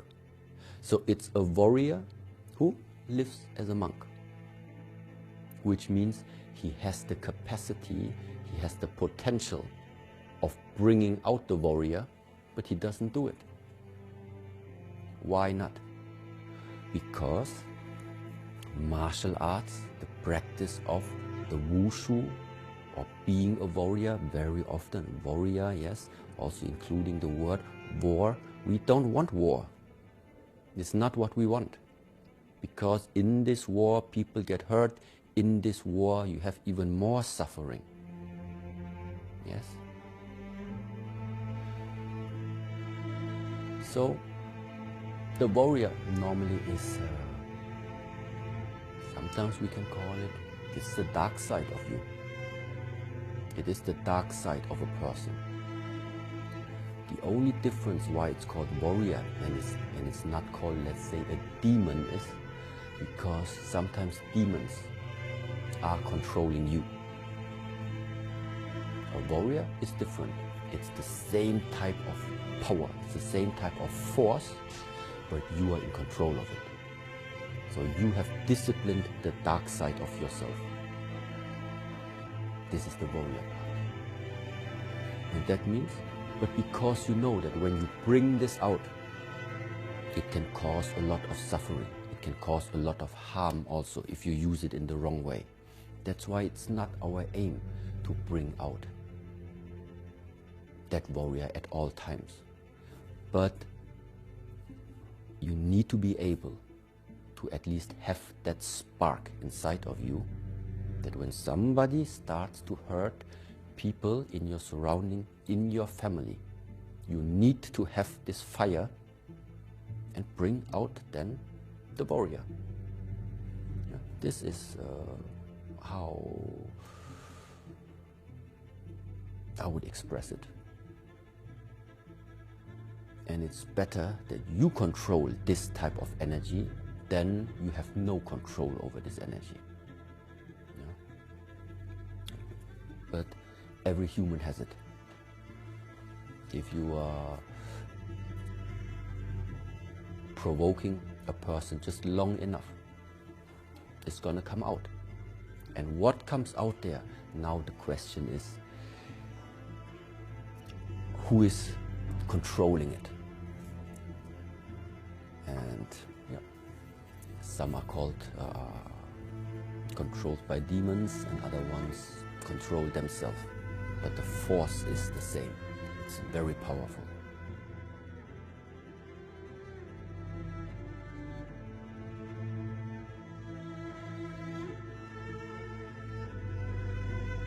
In the core, maybe there is the warrior, but the way how he behaves, it's the monk.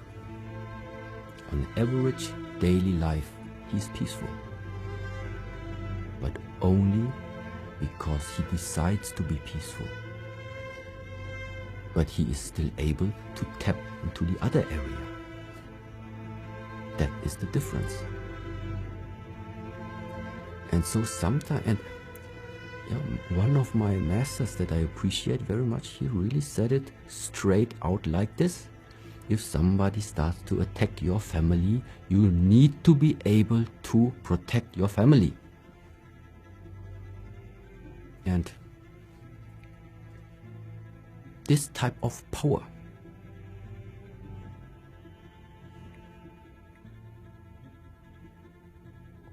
you just don't have it if you don't cultivate it.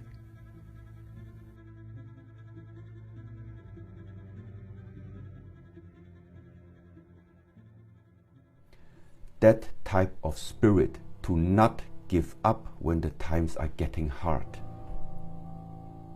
It's not just the Shaolin who are living this type of spirit, but they also possess it. Because this is what makes the difference between someone that we call a warrior and maybe another person, somebody that we call who succeeds and somebody you maybe call today a loser. The difference is both are going to come to the point where they are facing the challenge and when they are maybe facing also their defeat for the first time. The only difference is that the warrior keeps going. Yeah. And somebody who does not have enough courage, who does not have enough discipline, who does not have willpower, maybe he just does not have the power anymore to keep on going and going and going after he failed so many times.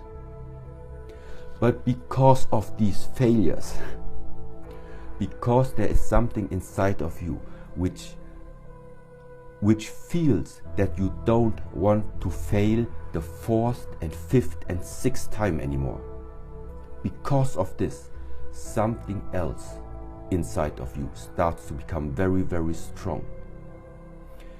And once again, and then you only need to keep repeating and going, repeating and going. Don't lose sight. Don't lose sight. It is giving you confidence. It is giving you some ease. To just know that yes, sometimes you go out into this crazy world, you can't control other people, you can control yourself, yes. And exactly because of this, you don't know who you are going to meet out there. Not everybody is peaceful to you. So it is just giving you an easy mind to at least know if comes up any situation where you would need to just take care of the beloved ones around you, that you're able to do it. You don't have to do it, you're able to do it. This is what gives you that ease. This is what gives you the freedom to walk out there without having fear all the time. But if you have no abilities, if you have no skills, and then somebody just says, hey look, don't go to this Otterberg. It's a very dangerous city. No, you would never come to this city here. Already just because of the fear. But this is not freedom. Freedom is you can conquer all of this. Why? Because you have the ability to do it. Because you have developed yourself to not let fear determine your life. And now this is not something that just come from the Shaolin Temple. It's just our approach to it. But fear is just nothing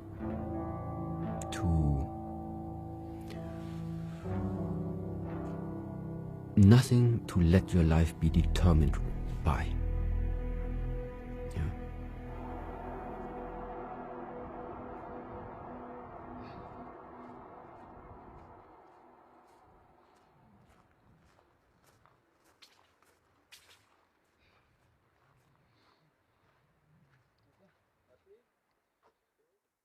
Thank you for watching Monk Mindset. If you enjoyed the video, please consider going to Mulliganbrothers.com, where you can now buy the new Inspire Change t-shirts, the LFG t-shirts, the Hardest Worker in the Room t-shirts. If somebody finds himself in that place of darkness, light up that space. To grow, to open up, is the same as to bring light into the things.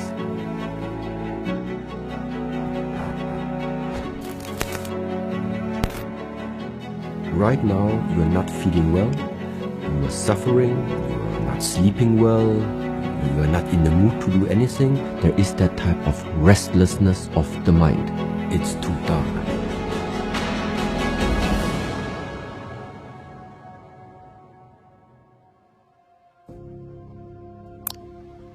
There are people that went through these type of situations but found a way to move on. What did they do? This is what matters to me. I think it's not going to happen if you have a person who during the lifetime is used to waste a lot of energy, waste a lot of lifetime. Even if you give him an afterlife, it's going to be the same. From where should this switch of mentality suddenly come?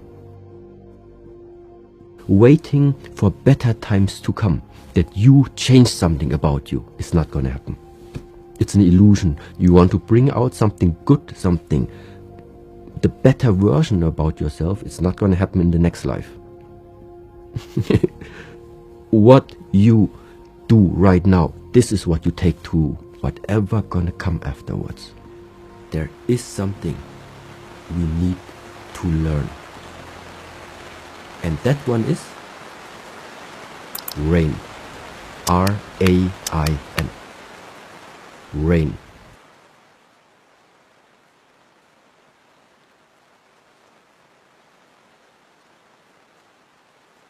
The R is standing for recognize. Whatever emotional state comes up, happiness, sadness, fear, depression, jealousy, rain. R, recognize. Recognize first of all what type of feeling is it that's coming up. The A is standing for acknowledge or accept. If there is fear, if there is jealousy, if there is anger, if there is something and you realize it about yourself, number one is you accept it. You say, yes, okay, at this moment I feel really angry. Yeah, I feel really sad. I feel the fear which is coming up. So that acknowledgement, meaning you try to stop yourself from trying to separate it. Because you can only adjust something if it is a part of you. Only if I have a connection to my emotion, to my state, only then I can change it. This is why that word A, that acknowledgement or that acceptance, is something which is like really important. Then the I is standing for investigation. Investigation means you recognize it, you accepted it, and now you investigate. Investigate can mean you ask the questions a detective would ask you. Why? Why is it coming up? Because of what did it come up? What did it trigger? Could it be that there is something in the past that now led to the fact that it's coming up inside of you? Investigation about that field of emotion that came up there. And the last one now, the N, is normally standing in Buddhist terms for non-identification. So non-identification means if you think something, you are able to recognize it. That means if we go to the cinema and you watch an action movie, then you can see on the screen, you have on the screen the action images. Sometimes you go to the cinema, but on the screen you have a horror movie. So on the screen are running different images. But all these images are only possible to be seen because the background of the action movie and of the horror movie is the screen. If you take the screen away, it doesn't matter what image you are projecting, there is nothing that's able to project it. So that screen is the same like in the Chinese or in the Asian ways. We sometimes say the clouds, they are like the thoughts. But the thoughts, they can only appear, or the clouds can only appear because the underlying big is the sky. So there are the clouds within the sky. There are the images of the movie on the screen. And there are the emotions that come up on behalf of your perception that is existing. So that means what you have, what we all have, is we are able to perceive. And some people, based on something that is triggering them, sometimes they perceive the anger coming up. They perceive the sadness is coming up. So these emotional states, they can be perceived. If they can be perceived, then it means they are not you. Because you are the one who sees them. And non-identification means that you can witness for yourself that these things are like clouds that sometimes pop up in the sky. And just like every cloud ever on this earth, neither of these clouds ever stayed. It's only sometimes a sequence, an episode within your lifetime. And this idea of non-identification is something that is relating into this direction. Yeah, meaning that you understand, that you see why this fear came up, with what it is related to, and ultimately also see that there is no substance to it.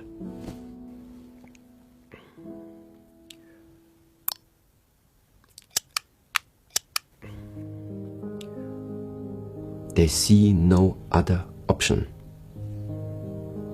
It's like a one-way street. And this is something that I think with the opening of possibilities, they need to be educated just in the same way. That's all what this is about. People need to know options.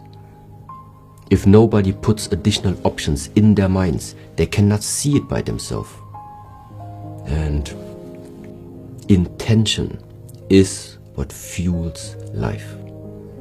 Intention fuels life. You want to have quality life. And that automatically only means for me, you fill up every moment and everything that you do, you are the one who fills it up with quality. You don't wait for anything to happen to make something be out of quality.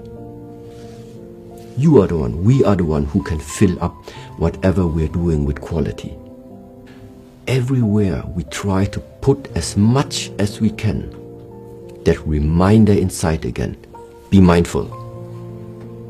Know what you're doing. Put intention behind it. Don't do things empty, no matter what it is. It is that reminder. It is up to your intention. It is your thoughts that is fueling the quality of life. And therefore, these are always just reminders. That's why we need to have structures, we need to have some method to reconnect us again, that remind us again. Remember, mindfulness is key. Intention is key. Be mindful. Remember yourself again. There's a different key for each door. Figure out which one is the right key to open that one person. I think it's time to really give sense, to give purpose, and to give an understanding to the things that you're encountering in this lifetime. Mindfulness.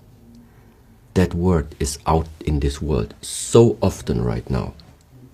But take your time and think about it. What does it actually refer to? How can you personally use that word? Mindfulness is not the absence of thoughts. You are not trying to get rid of the thoughts. Mindfulness means your mind is full.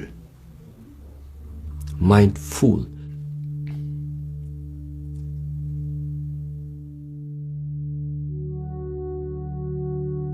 It is full of something that you chose. You individually chose. This is my purpose. This is my intention of why I'm doing something. You do your work, put some intention behind it. You are speaking to a person, be clear about your intention. Why are you speaking to the person? You are texting something, be clear about what is your intention. Why are you typing it? And stop doing stuff in this world that doesn't mean anything to you and that has no intention. Because the whole point about why do I need this intention? Because only intention mobilizes energy. And why do we need mobilized energy? Because only mobilized energy is creating something. What do I mean? If you continue doing stuff without intention, the result is going to be the same. You create nothing. Yeah, so it's like you never sent the messages because they were empty. And so this is the moment now where you practice from the moment you wake up in the morning. Don't do unnecessary things. Brushing the teeth is not unnecessary. There is a purpose behind it. There's an intention behind this. You want your teeth to be healthy. That is an intention. You drink the coffee. You would like that you wake up a little bit more and be a little bit more active. Why do you want to be a little bit more active? Because with that extra power, with that extra energy, you can work more efficiently. You can work more. You can work better. You can do more things the whole day long. And why would you want that? Because you want to help. You want to contribute to something bigger. There is a whole range of intention that each individual can put into his daily life. Yeah? I can't say what are you supposed to, what type of intention you're supposed to put in there. That is the special part. That it is not about what you do. It is about how you do the stuff. How you are writing the messages. How you are communicating with people. how you are walking through this lifetime. It doesn't matter what you do. It's the how. Thank you to everybody at Mulliganbrothers.com, where you can now get the hoodies, the t-shirts, and the Inspire Change hoodies dropping very soon as well. And all those profits from the website, including the posters and everything, go back into making this content. That is how we fly around the world and film these projects for you guys. So thank you so much to everybody and all your support. And if you haven't yet, hit that join button down below. I'll see you in the next one. It's the Tian Ren Di, the heaven, man, earth. Heaven, man, earth.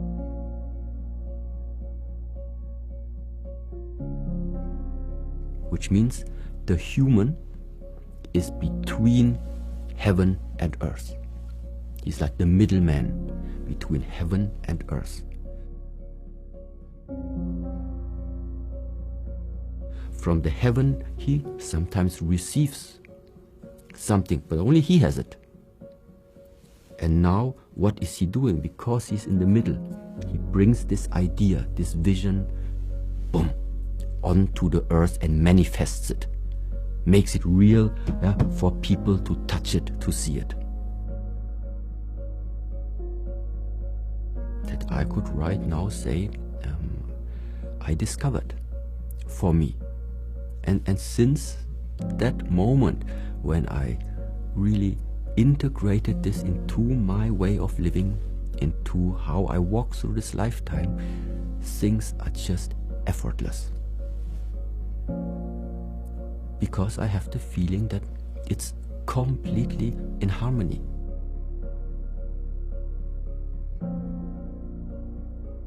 It's not that I say I feel enslaved by something and actually I don't want to do what I feel I should do. No.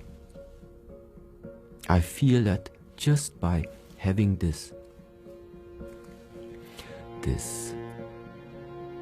ideas, by having these visions, and then investing my lifetime to try and make these visions that come from somewhere, to make them become real.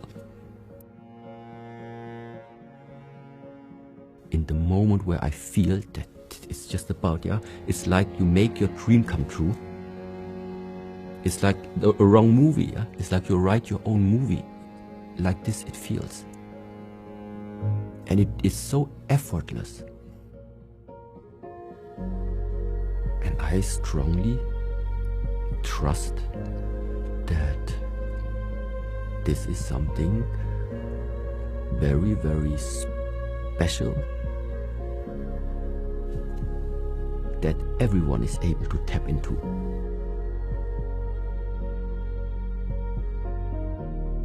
That is the important part. That is the very, very important part. Yeah.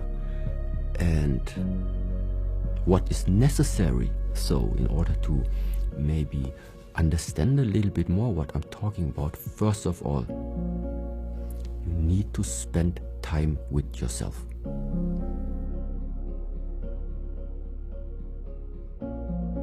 How I sometimes feel inside, and it's one of the reasons why I meditate, one of the reasons why I sit down and I'm quiet, because I need to listen sometimes, no matter how strange it sounds.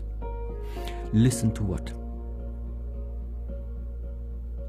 Listen to what the next steps are.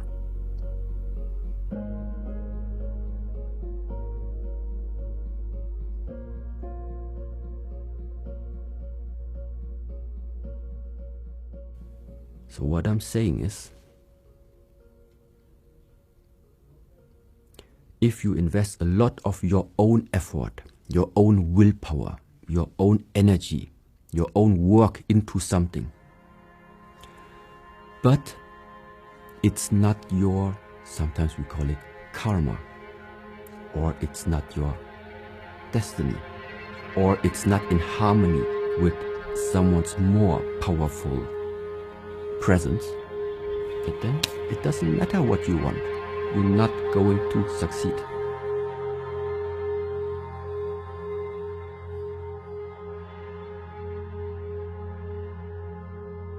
But the greatest thing that can happen is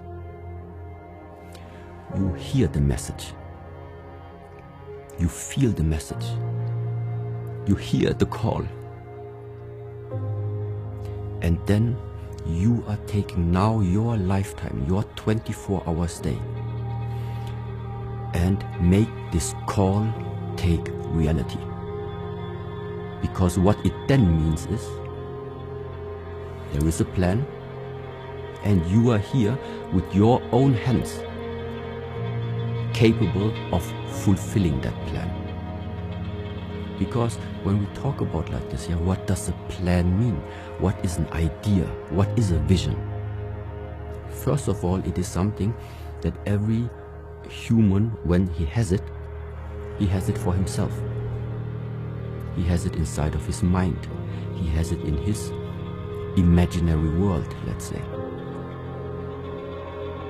But imaginary world means only one person knows about it. The one who has this vision. And therefore now, if you want to contribute something to this earth, to this world, I think the challenge is to bring something from this imaginary world that only one person has, to make it start and take form, that this idea starts to shape. Because only when it takes a form, only when it starts to shape, then it enters into the world where more people now can touch it, can see it, can feel it. So it's always about an idea which has no form yet. It's the Tian Ren Di, the heaven, man, earth. Heaven, man, earth.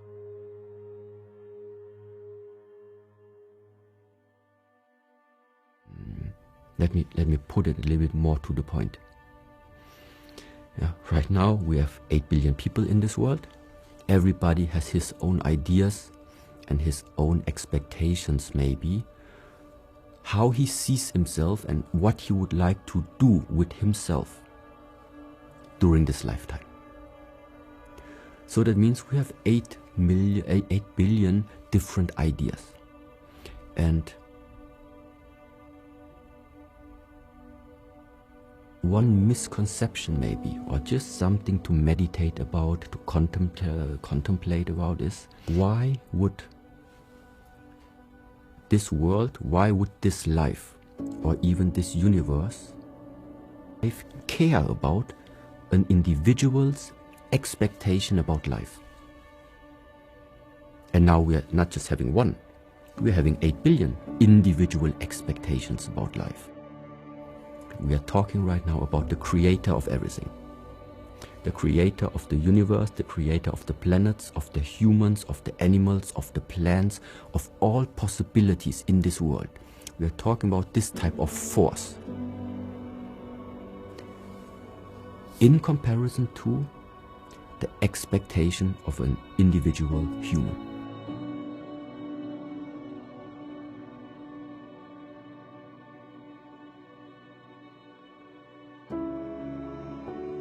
I don't think that this type of force is existing in this world in order to fulfill that individual person's expectation about life. I think it's the other way around. I think that you have been put here on this world as a small individual in order now to be open. In order to be open, in order to receive what that force has to offer you in this lifetime. Which means you are walking through this lifetime without an own idea, more or less, what to do with your life. You are open to receive what this life in a way has to offer you.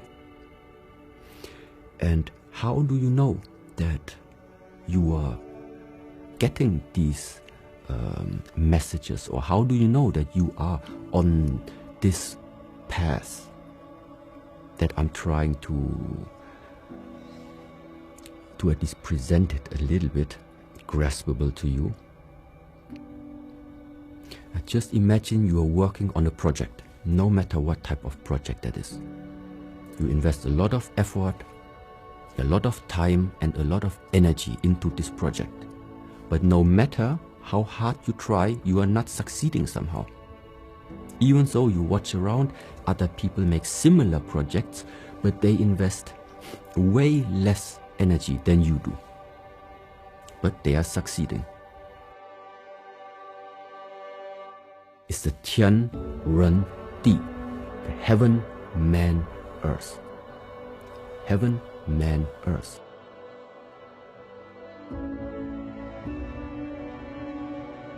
Which means the human is between heaven and earth. He's like the middleman between heaven and earth.